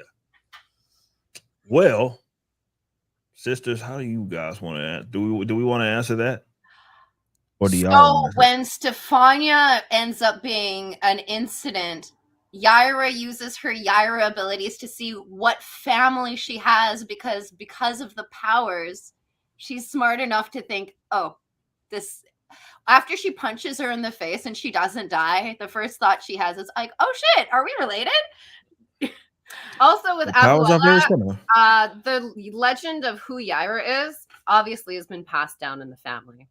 And when she goes to see Abuela, Carmen Martinez, Carmen knows Yaira, but Yaira is not very familiar with Abuela. She knows that there are some relatives out there in the world, but she is hands off. She believes that her involvement in their lives will cause bad things to happen, and it kind of comes to pass. It's validated. That's for sure. I'll tell you the way from a reader. Obviously, I'm not involved in the creative process with this at all. So as a reader, I actually took it from when you get later in the book and you have the you have the relationship with the husband and then the death. I literally took it that there gets a point where she has to just move on. Yeah. And so she wouldn't even really know who her descendants are because generationally hundreds of years are going past. Yeah. So the line is getting spread all over the place. She doesn't know where everyone is. It's the old lady who knows who Yaira is. Yaira's just like, hello? Yaira? Who? So she's playing it coy. So there's no necessity for Yaira to know her bloodline. That's why she doesn't know who Stefania is until they get. Very true. Very true. I mean, when something hurts you to that extent, you kind of cut it off and you never go and reinvestigate it. And she's in a different country. Yeah. Well, also, she's Norse. She wasn't expecting this Latino girl to be related to her. Like that breeding family just went everywhere. She didn't know. Yeah. Okay, she's a bigot. We get it. Okay. Totally. Wait, that brown girl's related to me? Fucking hell. I'm from fucking Europe. What the fuck is this? That's so good. I mean, I don't know. She's got the tattoos on her face. You'd think every time she saw somebody with blue tattoos, she'd be like, wait a minute. Are we? There is also significance to that crucifix, fans. You just keep an eye on it. There's a lot going on there. Enough said. Yeah, that's for sure. Ryan is uncensored with a 5 to Hill. Eric and Saska loved seeing some great coming in through Alphacore. Using Steph as a bait to get Yaira. Love seeing them not fully super good guys. Well, look, they definitely with a character like an Ingrid, that's part of them. There's going to be detective work that's involved, right? The idea is not simply to respond to threats. You got some of that entertained in Alphacore, but it's also to make sure that they're solving crimes per se and solving issues, and that requires investigation. That requires getting to the root of it, especially with a character like Ingrid. That's a part of that team showing through. So it's not simply just responding to the accept threat. It's also again solving problems. So Yeah. Orphan Avenue with a 5 says Blood Ruth, Ice on Alphacore, Yaira, red, yellow, green, blue. Seems like there's a poster in there somewhere. Ooh, that's a good idea. Maybe for June. I missed an opportunity, man. Missed an opportunity. I did. Wait a minute. Yeah, I missed my opportunity. Patrick Bowser with the 10 months. Rip reverse pride. Says with the 10 months, the first kiss in the Riververse was out of this world. Loved all the different sides we got to see. Of our leading lady. Yeah, she is the first lady. Well, that was much different from the one. She's sucking Brian off. Yeah, that's her. Yeah, the lungs out of that guy are out of there. So and that only reacted a little bit quicker. yeah, exactly. It was just when Brian went down a bit that I got confused. I don't. Atomic Patriot with a 2 said, "Oh, it's spoiler talk." Well, Yaira, keep the sword. The sword is very important. I haven't lost track of the sword, but you might realize she woke up minus the sword. Where did the sword go? I bet that's a really important sword, so don't worry. Hi, Neptune. How you doing? Oh, Check you out. Stop I left the fucking book! We're making assumptions as it's not in the book. The sword is unaccounted for. It could be anywhere. Yeah, the guy who took her clothes might have picked it up. When unconscious, she wakes up with Neptune. It's gone in the meantime. I'm putting one and one together here. If you say so, it's not there. I say so. I say so. Sword, trident, these mean things. That's interesting that you should mention his trident. Yes, it is. Really interesting. Interesting stuff. To be continued in Yaira too. Whatever. TBD, bro. Good eye about the sword, though. Good eye about that sword. That sword probably means everything to Yaira. It's the last little piece she has of Gorm. So you mean that sword that she got from her husband when they got married? That sword, yeah, I think it might mean something. Just a little bit. A little bit. Just a little bit. Mark says with a 5 says Valdez cut off jet engine in Alphacore #1 when allowed to use lethal force in Yaira #1. Why didn't she slice apart Yan Tony when he could? Well, I wouldn't necessarily connect those two. Like, obviously, when she fucked that jet engine up, she wasn't thinking if she wanted to fuck up. I mean, maybe, well, this is my argument. It would have been a lot more difficult than maybe you're thinking. But if she wanted to fuck up said jet engine or fuck up the people that were getting on said jet at the end of Alphacore, she would have done it. And it would have played out a lot differently, especially considering Michael and Lillian aren't chumps either. And maybe you'll learn about that. So I wouldn't necessarily connect those, but also understand when you look at how powerful Yaira is, look at how powerful that means that Yantini and Yanessa and all of them are as well. Like, we're dealing with a completely different set of like a power structure here. Let's just say that. So that's what I would say. That's how I would answer that question. So. I would concur, although, man, I would have loved to see her whip off Yantini's arm. That would have been sick. Show that guy a fucking lesson and a half. Yeah. Ingrid would have happily done the paperwork. She'd have been like, yeah, from out of town. Lost his arm, maybe from wirecasting, not sure. If it was an Alphacore book, she would all the time. It's like when Punisher and Daredevil fight. Why does Punisher win? Well, it's a Punisher book. Why does Daredevil win this time? Well, it's a Daredevil book. If Ingrid just took their heads off, man, that would be awesome. But also, Ingrid has a really strong moral compass. You'll start to learn that about her. She does do by the book. She is a detective. She considers herself a police officer. And I think that she, even if she's given the okay to use lethal force, I think she'd still take someone down as a point of pride to show that she could. Yeah. And don't count Ingrid out in Yaira. You might have seen some things built into the foundation Ingrid is a huge part of Yaira moving forward. No comment anymore. Than that. NDA. Commander Gaming, I appreciate that. Said, whoa, let me get to this one first. Says, Obi Pixel with a 5 says, hey all, love you all, Saska ladies. I made a video thanking you all and Eric, or for Eric in the Riververse and Yaira. Thanks as for recommendations. Thank you. We're gonna check that out. Oh, thank you. Tweet it Thank at you us. so much. Appreciate that. Mwah. Commander Gaming with a 10 says, love the book and the inclusion of Norse mythology. Something is definitely special about that sword to glow green. Gorm, also delusional coping for Mag is somehow amazing. Work, Saskas. Well, you know, Magus Numet is a sorcerer, and he's a little like Shang Tsung. I don't think you can count him out so easily. And also, he's got roots. He's got roots. This guy's a big dude. You haven't even seen the beginning of who he is, what he is, who loves him, who hates him, who he belongs to. Don't worry about him. He's almost definitely dead. You probably will never have to deal with him ever again, especially not immediately. Yeah. Yeah. He's dead. What are we talking about? Oh, just fucking tell us. Atomic Patriot with a 5 says, Eric, how do you feel about being the most successful failure?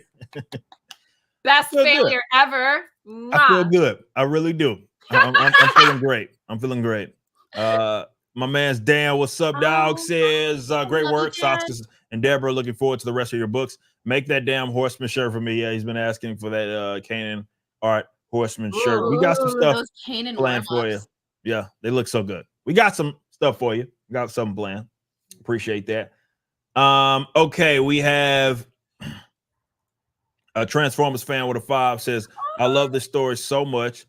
Congrats, Saskas, with Brian and having the voice in my head change to Peter Cullen's voice. Transformers fan, I respect it. Says loved every minute of this book. That's back there. Yeah. Thank you. Shout out. You have great taste. Signed by Peter Cullen. There you go. Badass. All right. Okay, so the poll, which I'm closing right now, 54% Yaira. Hottest woman in the Riververse. Blood Ruth 23. I appreciate that. Thank you so much. Okay, we have LJ becoming a 14-month member. Redicus with a 5 says not just gorgeous, but creators make intelligent, truly interesting female characters, not boring girl bosses who are man-hating psychopaths. Excuse me. Bravo, ladies. Yeah. It's a I mean, look, it shouldn't be, but it is definitely in this day and age a very refreshing thing to see a character that is not a Mary Sue, that is a female character. It was really refreshing. It's interesting though when you see like one of my favorite parts, not that I read, but one of my favorite parts was actually during the fight. We have whatever language they're speaking, because Yanthony and Yanessa are speaking native tongue. They don't understand English. Yeah, of course, speaking English. And Yaira is trying to communicate with Stefania while trying to cut both parties out of the communication picture. So she speaks in Spanish. But Brian also speaks Spanish, which he doesn't know, and so he clocks onto what's things like I really did enjoy cool. that. I thought that's a very kind of like cool that was a cool thing. And hello, you have Ingrid Valdez. True. That's also You're true. lucky she was out the fucking earshot. That's all. Yeah. That's very true. But Brian's been around the block. He also is from Texas. And a lot of us, if we don't speak it, we understand it because you kind of got to out here. That's for sure. Appreciate that, Bredicus. With the 5, we got Steve with a 10 months. I knew the Saskas would get Brian shirtless. They're guilty. They are So guilty. when I have a running joke that Brian heard Yaira coming, and he's like, "Okay, stand by the trophies, take my shirt out, do a couple push-ups, Get the pump. see what happens." This man didn't know she was about to show up. Yeah, right. Yeah, Oh, right. Yaira! I didn't see you coming. Shirt off, oils I himself didn't see up. it He's like, okay. Didn't hear you coming. Yaira, what are you doing here? And she's been flirting hard. I respect it, Brian. I really do. Appreciate that, He's 10 months. got a bit of game. Come on. He's got a 6 foot fucking triple D fucking woman walking in. Of course he's got his top off. Appreciate that. Jazz with a 5 says, love the story. Yaira is easily my new favorite comic book character. Fucking yeah. I love to hear that. Says, can't wait for Yaira number 2. Oh, it just goes Yaira too. It's does. insane. And the art is amazing that Deborah's coming out with. Like, wow. Yeah. I love it. I love it. Yeah, she's killing it. Commander game with the 10 says, for the next statue, I implore you, Eric, Horseman, or Valdez. Saska's was Carmen inspired by your own grandmother? You've mentioned how important she was to your love of comics. I want an interconnecting Alphacore statue. Ooh, that'd be that cool. would be sick. That'd be cool. You can buy them separately, but Yeah, if you I got like all that. 3, they can They connect connect. together. I like that. I actually like that. Uh-oh. I think for I hate us, it with phone. I got ideas. Yeah. I think for us, family is so important. So yeah, Abuela had a lot to do with our own grandmother, just because I always find grandparents give you a perspective of life you wouldn't normally have. Our grandparents are hardcore. They escaped Hitler, so they had some fucking cool stories to tell us. And Wait a minute. I thought you said they escaped Hitler. They arrived in Canada. things have changed. It used to be less Hitlery here. It used to be more freedom. It's kind of very Hitlery I right know. now. Oh man. Ooh.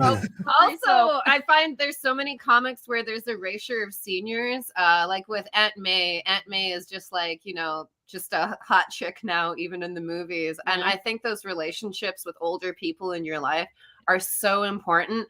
I do not have any grandparents left, and I miss them every day. And I know they would be so proud of us. If all of y'all have any grandparents, you go love them up. You go give them a call. Please, man.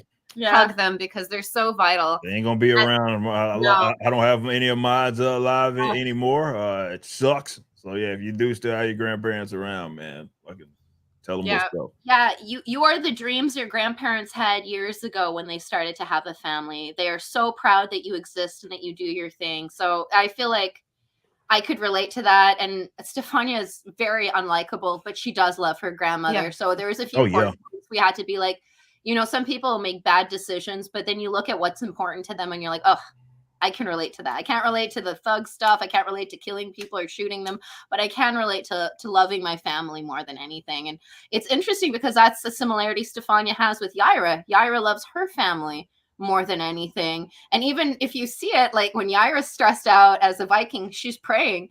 When Stefania's stressed out, she's praying. And it's interesting because they're very similar, but it's like they're on 2 different points on their timelines before they have it all figured out. Yeah, and Abuela really was the one that passed that light to Stefania. She gave her her religion. She gave her love for family. She gave that light in the darkness that kept Stefania from going dark side all the way. Yeah, and also I hate how in assisted care things they do charge like $20 for Q-tips. Watch your family if they have something in that. They'll rip them right off. Hey, I got some right here. There you go. There you go. There you go. You're wealthy in Q-tips. It's like for an old people's home. It's like cigarettes in prison. Yeah. It's true because they know people are separated from their families, so and they have a amount of money they want to take. So that's it can be a pretty sad situation. But we have Abuela, R.I.P., and then we got Stefania. Where are the parents between that? Feels like there's more family, huh? I know. Something to why Stefania is so Let's bitter just and be coy angry. about it. You're just trying to get spoilers on the spoiler stream. Trying to get spoilers, yeah. Try to spoil the spoilers, man. Yeah, look, I'm the voice of the fucking public here, all right? You've read too much of this book. You have too many questions. But that is a good catch. The parents have not been mentioned at all, and she was born like through parents, like normal people are. So there's a story left to be told there. Yeah. Well, there's plenty of story to be told because this is the first fucking generation to have activated the powers. Mm-hmm. That's the story right there.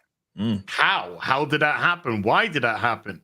Yeah. What triggered the process? Is that process therefore able to be triggered? Hope not. Hope not. Yaira would feel pretty guilty. These are good questions. Great questions, actually. I got ideas. Yeah. Mr. Reese with a 10 says, Because, right, this is a really fucking weird thing. It's called reading the book. actually paying attention. Amazing what you can do.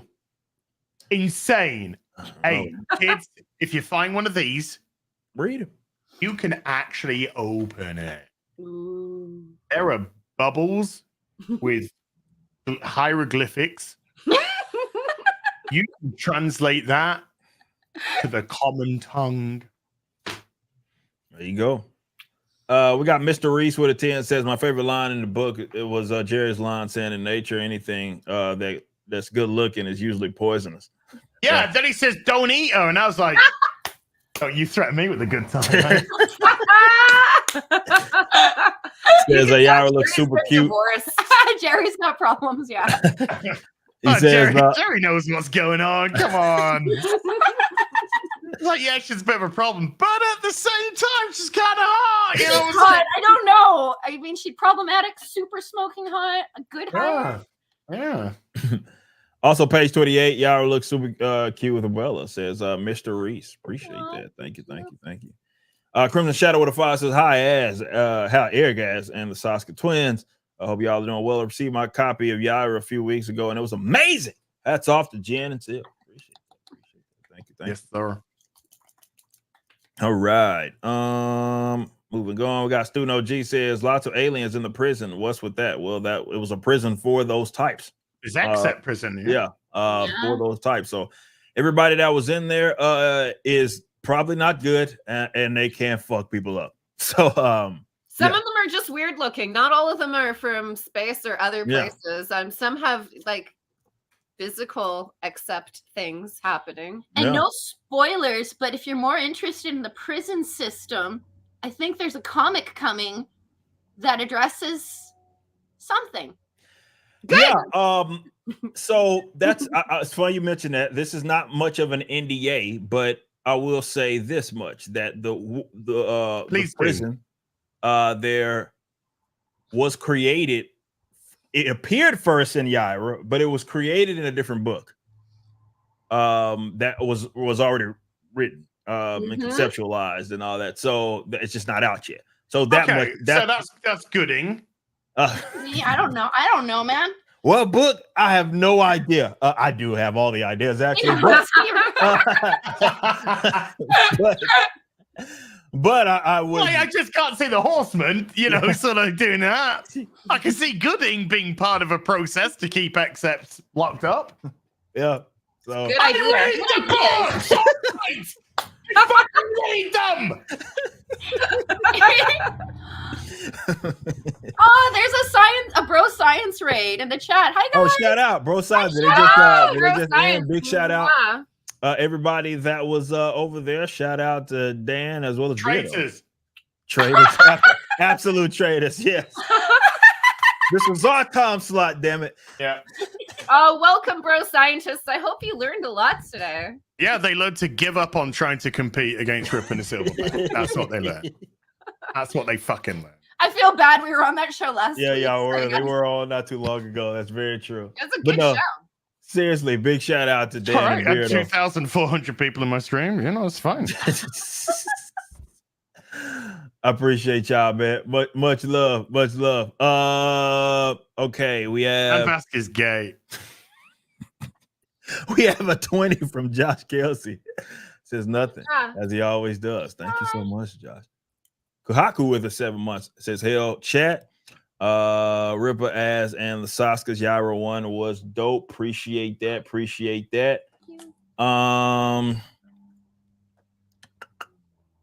Where am I at? Okay. This guy's name is always a trip. The Cook in the Moonlight. Like I feel my Twitter. It's a crazy name. That's like an indie band. Yeah, name. right. So The Cook in not just in the Moonlight Shadow. So it's like it's got all special lore in that title, man. They put that chair far away for him. Cook in the Moonlight Shadow. Jeez. Yeah. Appreciate that gifted sub. So welcome whoever just became a member here. Thank you. See Dan's in the chat says gay for Az's bald skull is what it says. Hi, Dan. hot. No. Pixar didn't happen. Raven O'Connor with a 5 says thoroughly enjoyed Yaira number 1 by the lovely Saskas. They and Deborah all knocked it out of the park. Awesome start to the Femme Fatale series. Yes, it was an absolute fantastic start. It was. So lazy with a 10 says there has to be some connection with Valadan and Yaira. I've seen a lot of speculation about that. I'm not going to confirm. I'm not going to deny anything. Just expect the unexpected with the Riververse. Just have some fun because I get it definitely with the Norse element. People are already like speculating that. Wait a minute, that's a layup. There's got to be some connection. But what if there's not? How much fun would that make it? I don't know. So you have to stick around with the We're gonna Riververse. need that Norfolka book soon, boss. Yep. Says everybody that wants it. Everybody is anticipating it. So there's that. Or my Raven O'Connor with a 5 says thoroughly enjoyed. Did I read this? I already read that. Yes, I did. I read that. We got Thomas with a 7 months says hello, beautiful and talented Sil and Jen. Hi, Thomas. Shout out Thomas. Thank you. Our man's Brian says, this is Brian of the Ripperverse says, after show or live, can I get Az to give me 3 audio takes of him calmly saying previously on Rip and the Silverback? I'll send you my fee. He's the one that's editing the video, so he's gonna charge me to get him. He's gonna charge me to get him to say like the I line said for that. our Okay, show. I just upped my fee then. Okay. You gotta pay me for my own show. Yeah, pretty much. I respect it. Mr. Reese with a 5 says also, Eric, brother man, can I play tokenized Gorm in the live action film? Yeah, I don't think he will end up being black and something else. I don't see that happen with Valorant live action. So I don't think we'll try to get the Norses of the Norse to play him. So Bigot. Yeah, I know, right? Bigot. I always knew it was racist.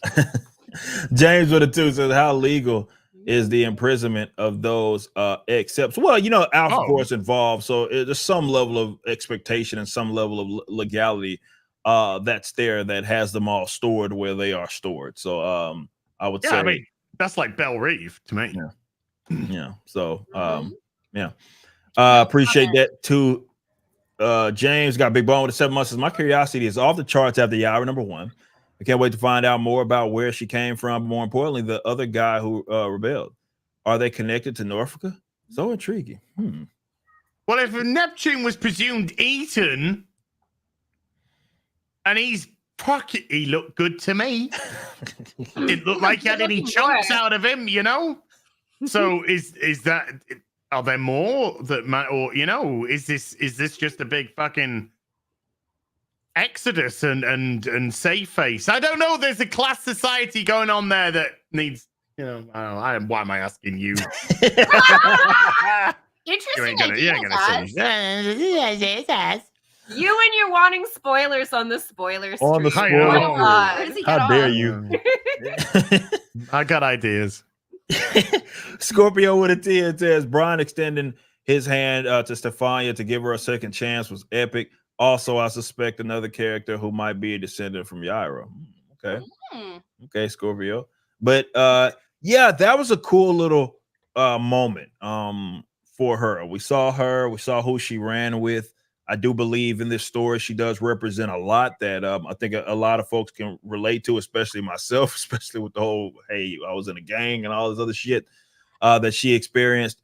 And for her to try to turn this around, and more importantly, have a person like Brian be the one that's there to lend that helping hand, I think says a lot about him, and it for sure says a lot about her. So nice to see a sensible haircut at the end. Yeah.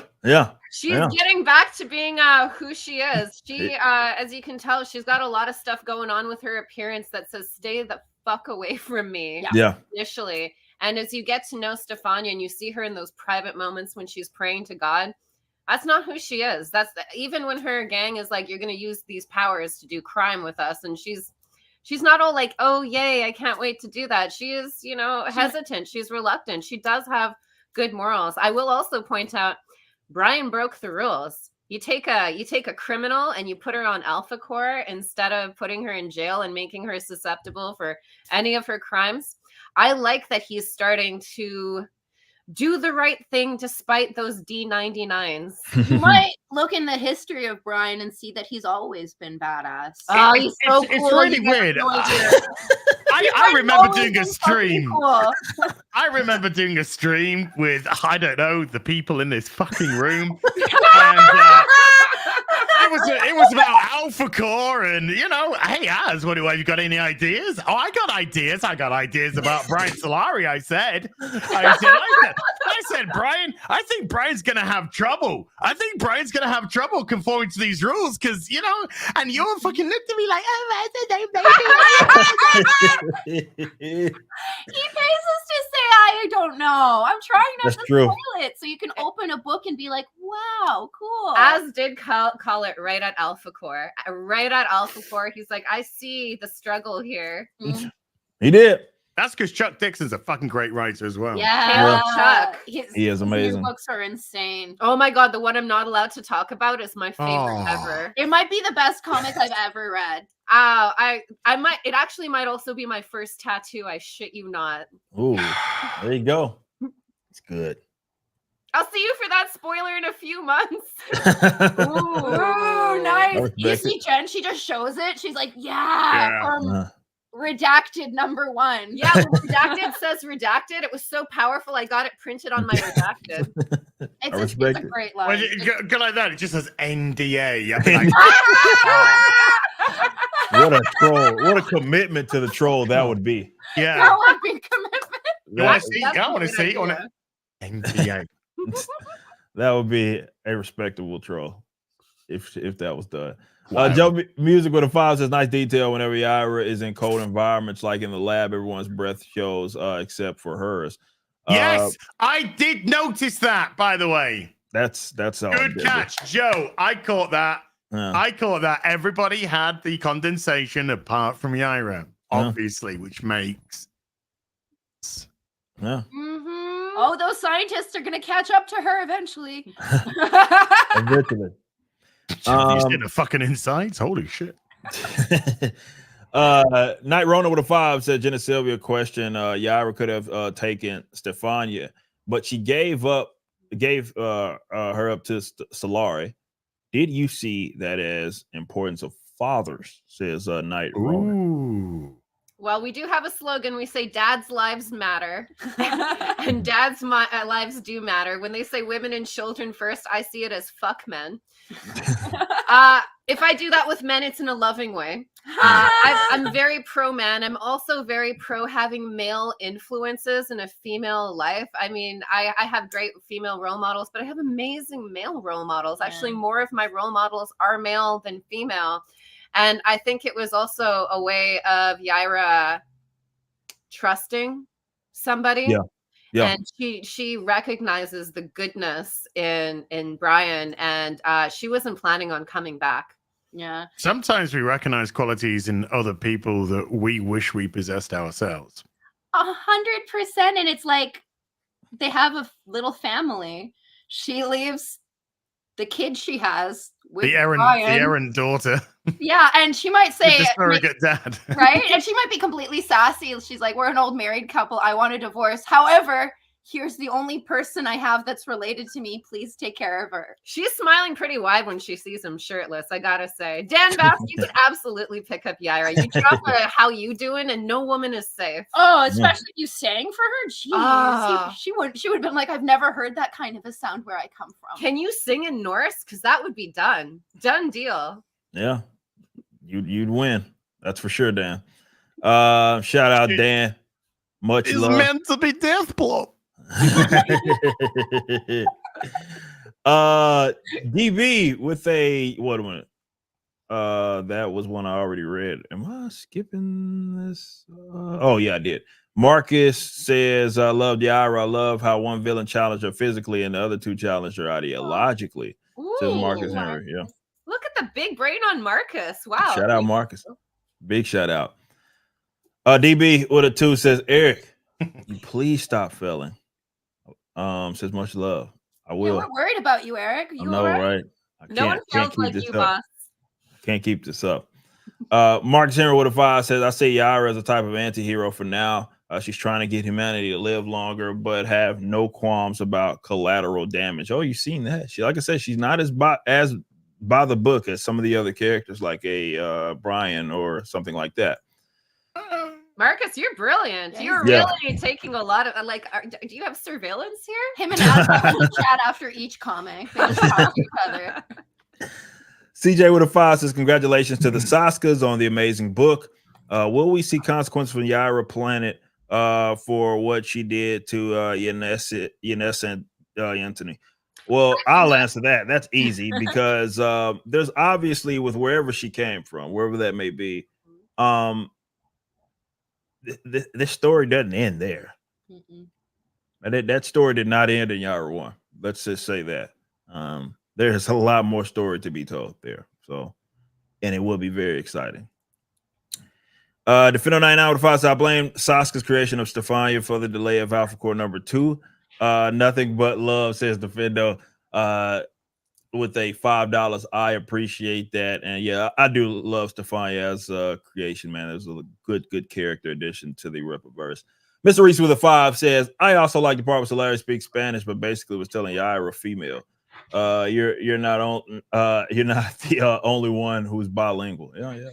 That was good. And it's funny. I remember having that discussion about whether or not he was going to be able to understand Spanish with the Saskas.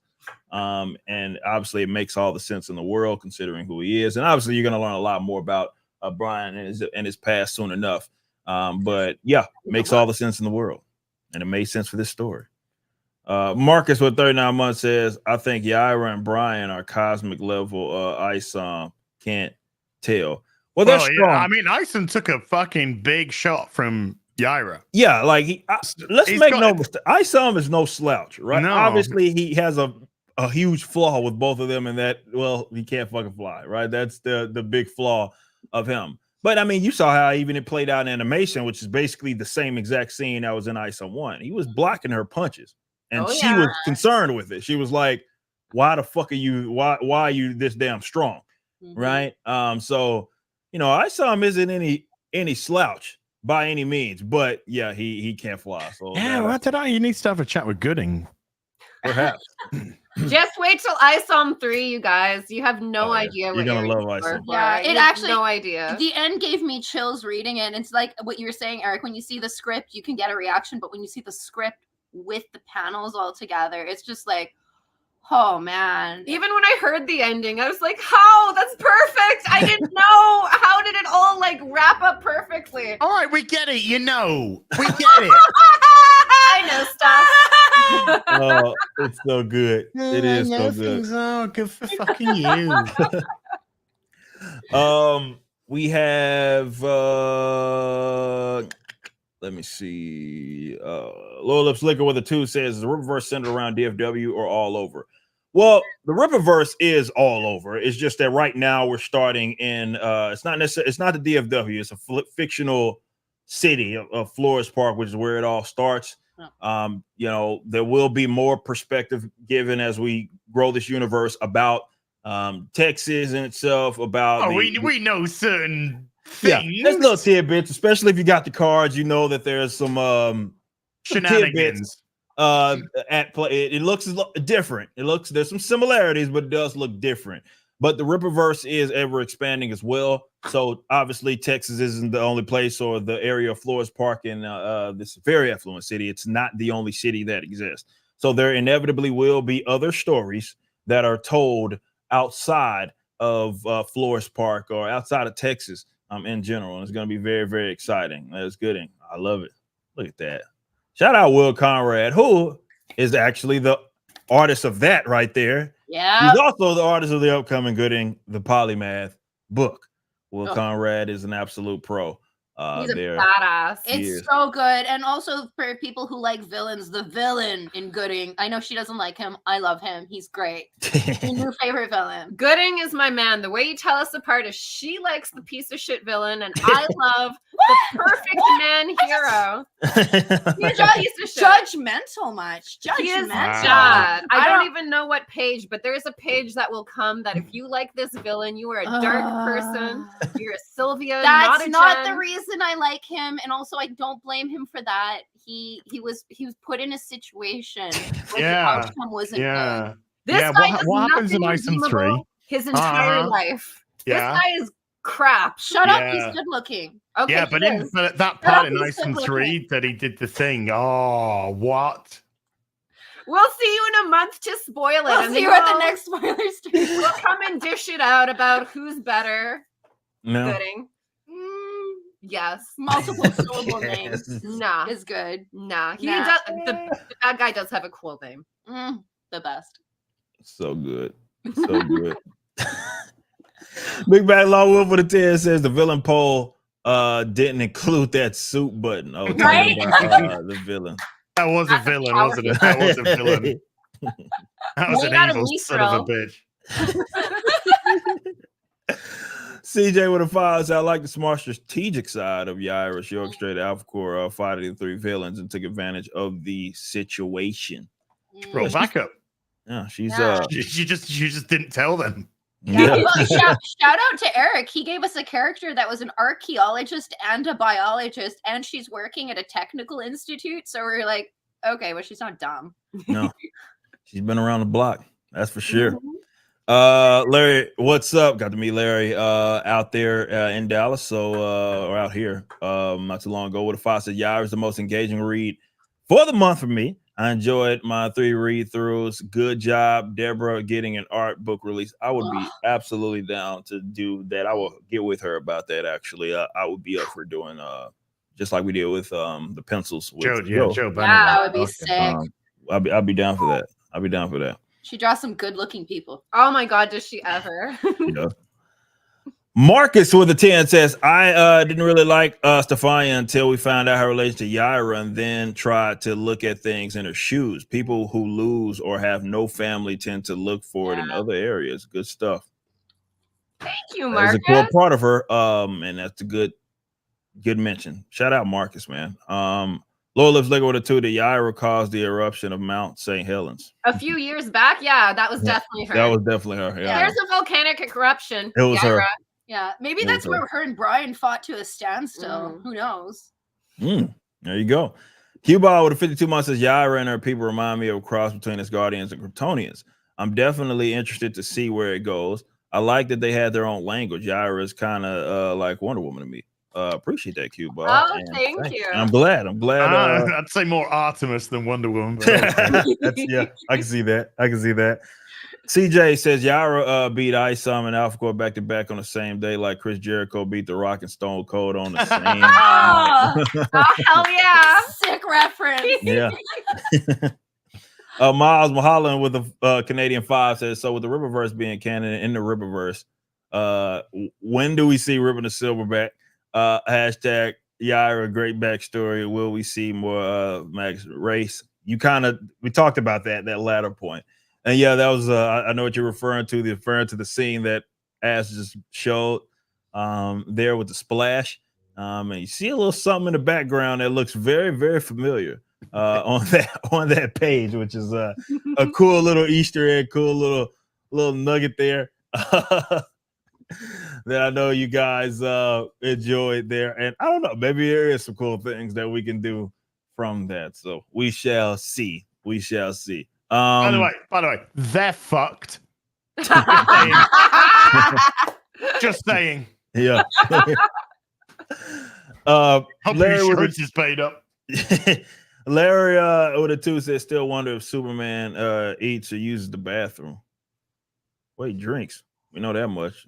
The Cook in the damn name, man. The Cook in the Moonlight Shadow with a 12 months. Carlos with a 20 says, hey, Eric and Az, love you guys' channel. Is it okay if I sing for the Saska twins? Go right ahead. Very beautiful, says Carlos. Thank Go you, right Carlos. Deborah drew us. ahead. Commander Gaming with a 10 says, I love Yaira and Altona becoming friends. I can see them becoming best friends at some point. Although if Altona ever makes Sally Yaira connection, that could ruin it all due to the oil field. Yeah, there's a lot of stuff happening there, and then obviously the big elephant in the room is where does ISO come into play with all of that as well? Because after the end of the day, that's I'd be very surprised if Altona didn't make the connection, considering that Sally just went all fucking ice on her. Yeah, right. Yeah. So you know, how you gonna stop it? Freeze up. There you go. Okay. There you go. Maybe I know somebody that's been doing that. Mark Zero with a 5 says, when arcs wrap up, when we get omnibus of said arcs, yes, I need an ill-advised arc. Says when ISOM 3 comes out hardcover, please.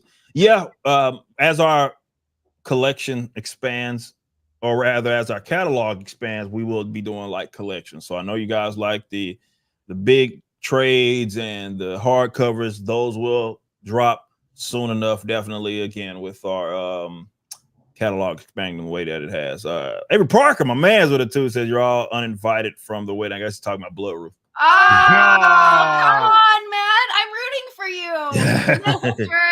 Sydney Bloodruth. Yeah, future Mr. Sydney Bloodruth. I respect it. She's a very different beast from Yaira. She is. She is. You would have a much easier marriage with Sydney than Yaira. Yeah. Yeah. As long as I get it, don't care. Mr. Reese with a 2 says, that's the hardest poll I've ever participated in. Yeah. Giggity. Yeah. That is what she said, by the way. Garfield's Bizarre Adventure with a 5 to the idea for the Riververse. How about a villain who keeps screaming how he's chronically unhappy? I know what that's in reference to, and that is the fact that was a real statement. Is quite funny when you see it. If you've seen it, you've seen it. It is quite fuck, man. Sheep City with a 5 says, we'll see you in Denver. Ass. Come on down, Az. Yeah, Az, come early. Come next month. Well, there's plenty of illegal aliens in the country, so why not? You gotta go through the southern. Just go through the southern border. You should be fine there. Yeah. Get some money, get a phone. Yeah, he should be fine. Easy. Yeah. Miles Mahala with a 2 says salvage will be Ripazine only or full release. All right, so that's one thing we have not talked about is salvage at all, which technically got released at the same time. Except for the cliffhanger that makes you like, where's the rest? So salvage, we are going to, once the site gets up, we're gonna do like some formal polling and stuff. So be on lookout for emails because we do want feedback from the guys that bought it. How you felt about salvage. I'm seeing a lot of good things being said. If to answer your question, if people are like, we need it, then he gets a longer form thing, and it will get the same artist. It'll be Bart Sears. Bart Sears says he's ready to go. So me and Bart get to cooking. That art was stupid. It was so good. It was, I love it, man. The style went so good with the style of just salvage and kind of where he's at and what he's doing. It was just really good. I loved it. Yeah, Boss, you can write any style. Like, I'm in shock by salvage. I'm like, where did this slick-looking motherfucker come from? Out of nowhere. It was a fun one. Yeah, that was kind of just released that one, or showed y'all that y'all didn't see it until way late. So it was cool to see everybody's reaction to salvage. It was just really fun. It was a fun story to do. Great, Boss. Paul with a 2 says, "It's my birthday too. Where's my fellow Geminis?" Says Paul with a 2. This is Happy birthday. We're not Geminis, we're just twins. Yeah, happy birthday. My dog is a Gemini. There you go. Still leg of history with a 5 says, I can't thank Jen and Silver enough. Those two have been too kind, always being kind to me and my niece. She loves her Yaira. Be blessed, everyone. Still leg of history, man. I appreciate you stopping by as always. Love to see your updates, videos, everything you're doing, brother. Appreciate you, man. Total badass. We love you. Absolutely. Mr. Reese with a 5 said Jack Herbert's Ingrid Valdez on cover B is the hottest woman. Fight me. Mm-hmm. Okay. That was cool. I love that cover. I love that cover a lot. So good. We have Acid Fire with a 5. Props to Eric for being big enough to admit you were scared. It was a big man to admit the guy who's based his entire persona on me. Had you living in fear. Sure, I'm okay with you having that position. Thanks for the 5 though. James Watkins with a 2 says, when we see what's left of the UD other than Texas, like what is the US? I think it's The US. US, I think it's meant to, gotcha. yeah. Oh, He is okay. so close to S in the keyboard. I would have done that. It's like, okay, gotcha. Okay. Soon. Very soon. Very soon will you see more of what we got cooking. Because yes, Texas is not the only place in the Ripperverse. It's not. Mark Zimmer with a 5. So the only thing I didn't like was Sasuke's blue balling us, having the rest of the fight between Alphacore, the 3 villains happen off screen. Says Mark Zimmer with a 5. Well, maybe we get a point to, I don't know, do an animation or something. We can show more of that. That would be sick. Risk it for the biscuit with a 10 says Rip, you struck gold bringing on the Twisted Twins. Silverback, keep up the great work, looking incredible, he says. I'm excited for the Ripperverse future. Thank you.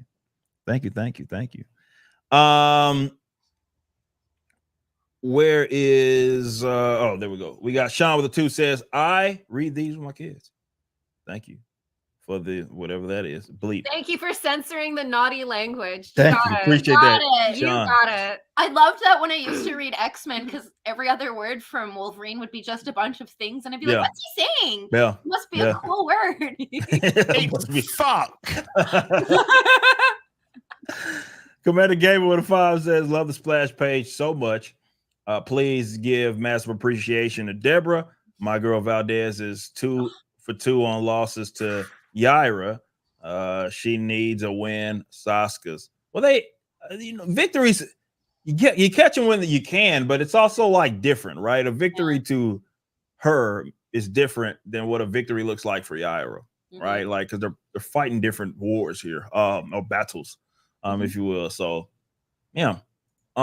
They'll have a rematch, definitely. Yeah, soon enough. Don't worry about Ingrid Valdez. I have she's fine. Very good authority that she's doing some cool shit. Yeah, she's fine. She's all right. She's in the great hands, that's for sure. Oh, it picks it with a 20 says Yaira's pain and agony and how it's made her formidable yet vulnerable is her true essence. However, she hides that vulnerability behind her powers as I wonder how Neptune has shaped her path and what she is to him. I mean, wow. She thought he was eaten. She thought he was dead. Yeah. Oh, Neptune is very important. You ain't seen the last of him. There you go. Fucking hope not. Cricket Eye Bastard with a 22 months says Ripperverse is definitely on the top of the game right now. I love the Sasukas. They are really easy on the eyes. Who is the artist and writer for the upcoming Rip and a Silverback? But I didn't know we committed to that. I hope we're writing it. I'll fight someone in Mortal Kombat for it. I would kill to do some wrestling stuff just because we worked for the WWE for a few years, and I feel like we could bring some good stuff there. Okay. Maybe. I don't know. We'll see. Fans keep requesting it, then Eric will listen. That's kind of how it works around here. I don't know shit about shit. Guy Incognito with a 5 says when Altona traps Stefania inside projections, was that cell built to contain Yaira? Oh, Well, that's a good question. you know, projections are very resourceful. Mhm. You know that much. Very, very resourceful. So let's just say if there was to be a place that could contain or something that was specifically built to contain that type of person, projections will probably have something to do with it. Mhm. Piquet Albert Gabriel with a Canadian 5. Only criticism in Yaira thing went too fast. Not enough time spent with Carmen. I only wanted Carmen. The first villain and how Yaira interacted with the world. Well, I feel you on that. We come from the school of come late, leave early, and leave the audience wanting more. I come early. 38 seconds, right, babe? Hot. that's rough, man. Impressive. That is rough. But there will be more developed later. As you can tell, we try to throw like 250 pages of story into 96. So Yeah. there is a lot happening and a lot being set up. And yeah, there's so much to Yaira and so much to her story and her relationships that it will take time to develop them. Even with the dead, you're going to get a little bit more. Well, I feel Abuela Carmen is going to be very important to Stefania's growth, and it's a huge kind of like Uncle Ben moment for Yaira. And also, like, I could have stayed in that Viking world forever. So it just gives you kind of an idea of where different Yaira comics might pick up. Maybe it's like Highlander, and you're like, oh, it's Viking times now. That's sick. Yeah, I mean, we can tell stories wherever we want to tell stories. It's a very doable thing. So Yeah, thank you for the critique. I'm not going to forget about her. there you go. Okay, we have Atomic Patriot with a 2 says, when will Az play the strong female character? Bruce with a 10 says the Saskas killed it. Yaira was was a hell of a fun ride, and that statue is gonna look badass next to my CGCs. Yes, Bruce, thank you. Like I said, we'll be announcing soon enough in the next probably month, within the next month, what the final edition size is gonna end up being. We obviously gave us a lot of cushion with Q1, but it very well might be able to start shipping at the end of this year. Wow. That's actually probably it's leaning towards that, but anything can happen. Let's just make sure that we have enough cushion is kind of how we approach it. So cool. Yeah. Nicely done with Todd McFarlane, boss. That's pretty impressive. Yeah. And by the way, about that crazy story, I got an interesting email this morning from the McFarlane team. Shout out. And let's just say maybe there's other things that we got cooking. I'll just leave it at that. I feel like Az, I want to know. How about we don't leave it like that? And we carry on talking? Huh? Oh man. Can I get one fucking win today? Searchy with a 2 says Michael B. Jordan as Isom and Sydney Sweeney as Yaira. He said it's like printing money. Yeah, if I wanted to print money, that would be how to do it. That's for fucking sure. Then get it the fuck. Big Bone with a 10 said, I can't believe how hyped I am for more of all of these stories. This is more exciting to me even than earlier 90s X-Men. Also, Dan Vasquez has a sick metal version of Viking song, My Mother Told Me. So there you go. Oh, I'm gonna listen to that after this. Sick. That would seduce Yaira. Yeah, there you go. So you already got the secret sauce, Dan. There you go. Samuel with a 2, and he says, I wanted to shout out the quality of your customer service first. I can't remember the last time I had such care taken on orders I've made. Also, what are your guys' thoughts on the trope of requiring soups registering powers? I mean, look, I guess it makes sense to certain stories. It's not one that we're telling currently at the moment. But yeah, that's kind of my position on that, Samuel. Appreciate it, 20, by the way. And yes, shout out to Kara and the rest of our customer service team. They do a phenomenal job. Great job. Hot Dice with a 5 said, any luck with a binder for the cards? Not yet, but we're going to start dropping cool things very soon. It says, can't wait to meet you. I owe you some mega daps. Hey, appreciate you. Hey, Hot Dice, I'm looking forward to it on me. Steven with a 2 says, shout out West Texas. Big shout out West Texas. Larry Parker with a 2 says, I saw I'm stuck in traffic panel, please. It is truck. Craig Morning with a 10 says Ripper tried to ask on Tuesday night main event, but Beardo needs hooked on phonics to learn to read faster. Any updates on Ripper saying, would you ever fulfill board games? Hell Soska Sisters. So Ripper saying probably is going to be in full swing sometime next month. As far as that latter point, as far as the fulfillment, I'm not going to say with the publishing aspect, but as far as the fulfillment is concerned, we have the capabilities of basically fulfilling any item. It doesn't have to be just books. So if you like, again, maybe have created board games, you got that whatever you need printed and all that stuff, and you want someone else to fulfill it, it's a very doable thing for us. Just let us know.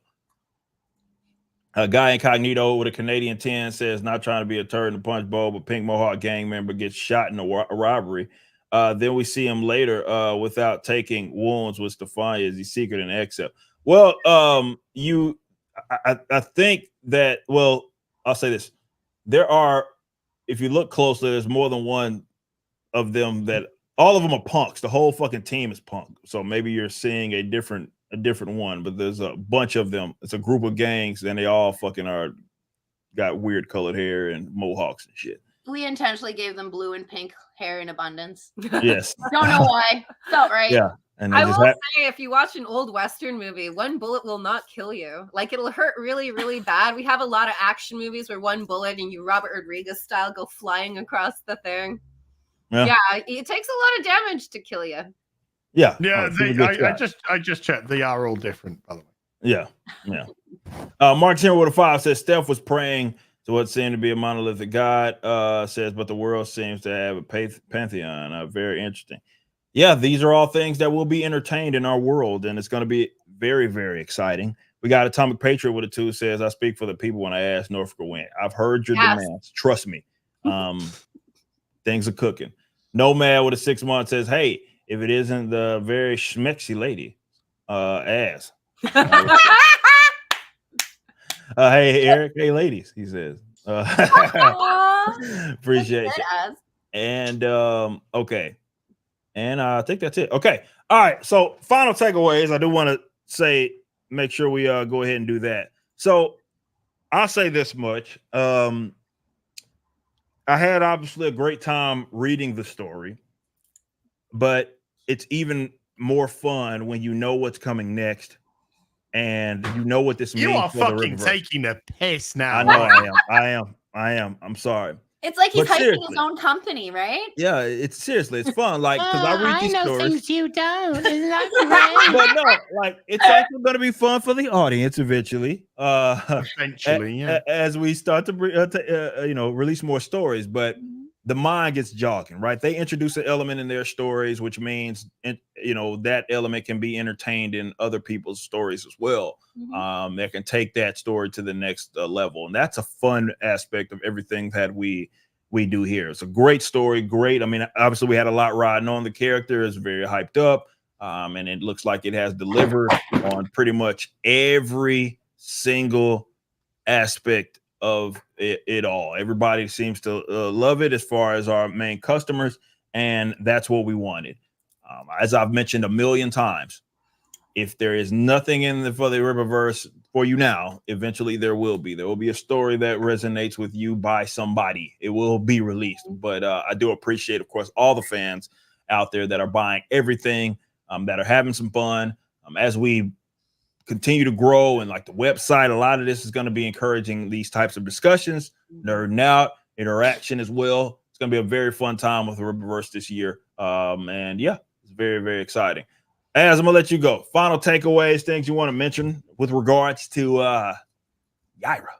Yeah, can I get some more?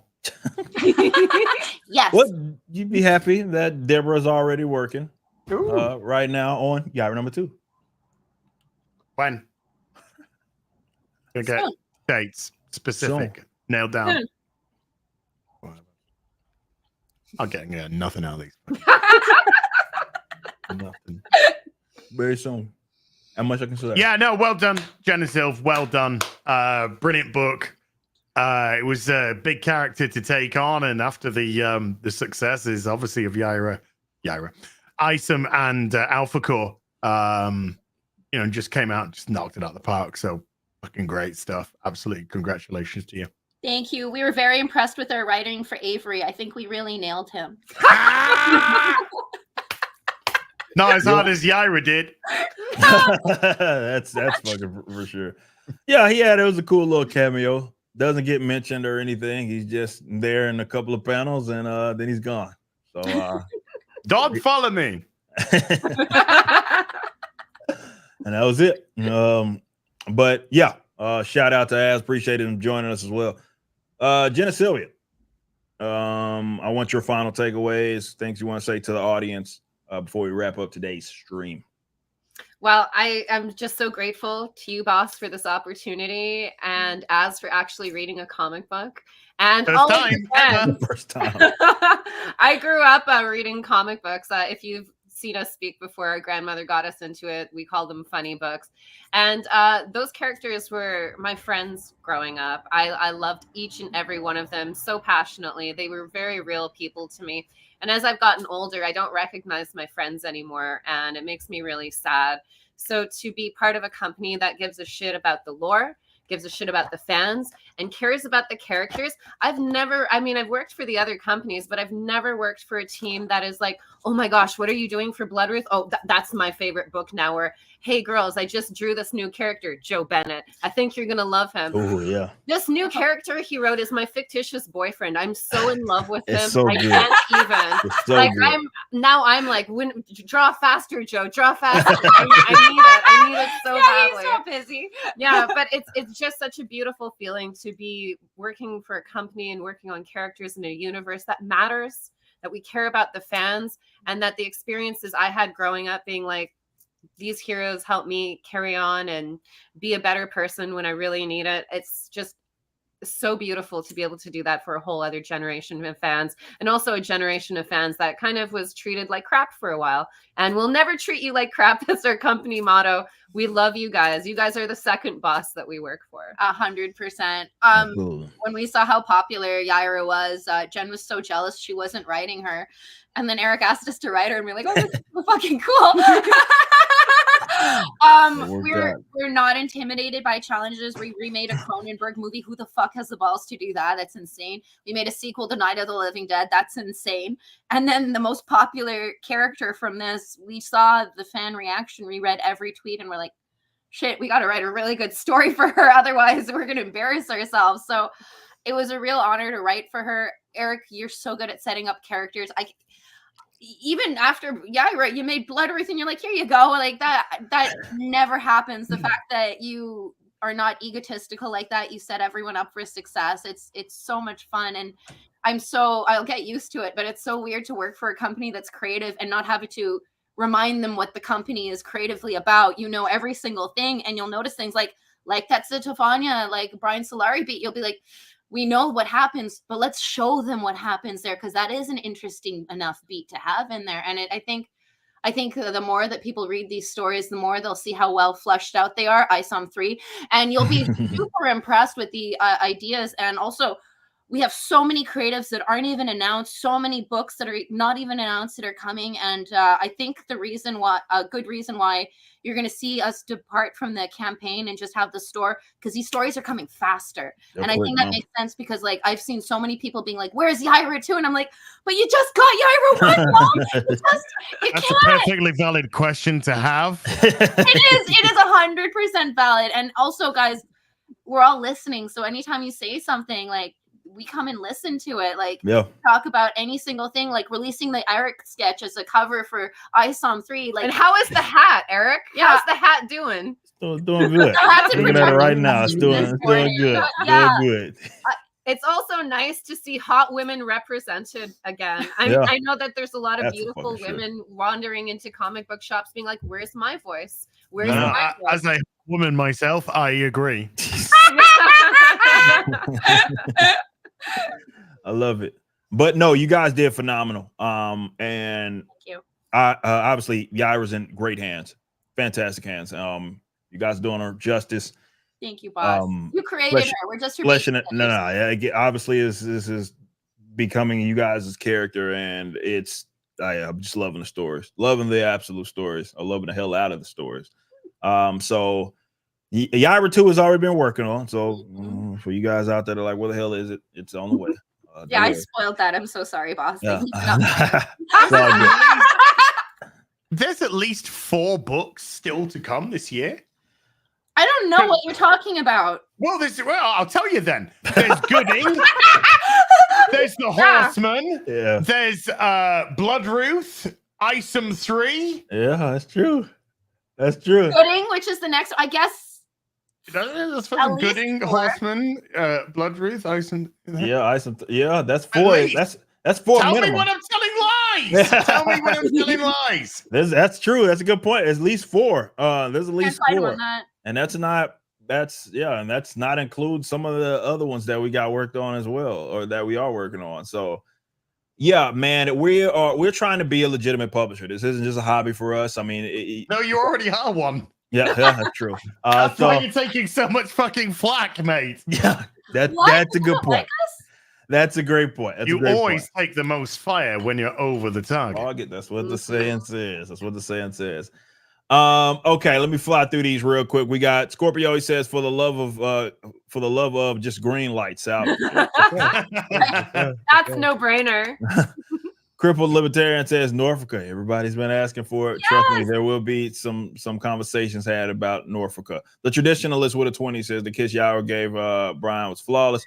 Kind of hoping they eventually become an item. Will we see any future romantic relationship between Isom, Bloodruth, etc.? And will we get to know those excepts that was in that brawl? Don't worry, I can handle this one, Eric. All right, appreciate it. Yeah, sure. He's learning, man. He's learning the Riververse way. Welcome to the team. Great job. Fantastic job there. Traditionalist, he answered that about as good as he can. And yeah, man, look, there's going to be all sorts of type of stories that we're going to be able to entertain on a serious note. And yeah, I mean, those characters were there in that, and maybe there are some that there's some spinoffs and cool things. You never know. No panel is wasted here, so you never know. We have Atomic Patriot, excuse me, with 8-2 says y'all need a new hero, indie agent. Hey, that's Andrew. Y'all's responsible for Pompeii says yes. Jaffo on the pound with 2. Perhaps. Fuck them Greeks. Mr. Reese. Okay. Mr. Reese with a 5. So I just wanted to say there's a video of a volcano in Guatemala with lightning on top of it. It's sick looking. Oh yeah. That was insane. That was. Yeah, there is volcanic lightning, kids. You might see that in a future book, but yes, did you know that lightning comes out of volcanoes when it erupts? Crazy shit. That's fucked up. It sounds like Yaira's behind it. Krakatoa. Was that Yaira? I have to find out. She's been around. Vesuvius. She's been around. That much we do know. She's been around. What's the body count for 600 years old? Good question. Great question. And I believe that is it. That's all the super chats. Okay, cool. All right, guys, I appreciate y'all hanging out with us for another Ripping the Silverback special episode. A little spoiler talk. Had a lot. I love nerding out about this sort of stuff, man. I really do. So I appreciate y'all hanging out with us. Head Case Laboratory says, keep it a good fight, everyone. Love you all. So I'm going to get back to work. We got a big website launch coming soon, so I need to get to work on that. That'll be it as far as me. Obviously, y'all know this is about to be a big week, big month for the Rippaverse. Just hold on to your butt. Every single month is. If it's not this month, it's next month. If it's not next month, it's the fucking month after. That's true. That's true. It's all happening, Eric. It ain't fucking stopping. That's true. That's very true. What all do you got working on to finish out this week? Streams, what's happening? I'm gonna pop onto Drinkers Open Bar tomorrow because it's the 100th episode. So I'll be popping on just for a wee bit because they're gonna be rotating because there's gonna be a lot of different peeps. So I'm just gonna be in out, put the kettle on. I've got a video out. The Acolyte episode 4 review is out today. YouTube just demonetized it. Of course they did. So we'll see if I can win that demonetization claim. And if you didn't see yesterday, got a video out yesterday as well, which was about how Acolyte didn't kill Star Wars. Disney had done that a long time ago. So check them out. Other than that, I don't know. I'll just say NDA to feel as if I'm not left out. I respect that. I respect that big time. I guess that's going to wrap it up. Next week, we will be back talking probably Acolyte, goddamn, and other stuff on River to Silverback. It will be on Az's channel. We'll see if we make it through this week, hopefully. But other than that, just expect a lot of work coming from the Riververse. So thank you guys so much for the continued support. But we have to get out of here. The website will be back up soon enough, new and improved, and then you can purchase more items from us. So thank you guys so much. But we got to get out of here. Until next time, y'all be easy. And yeah, peace out. Peace out. Thank y'all. Bye.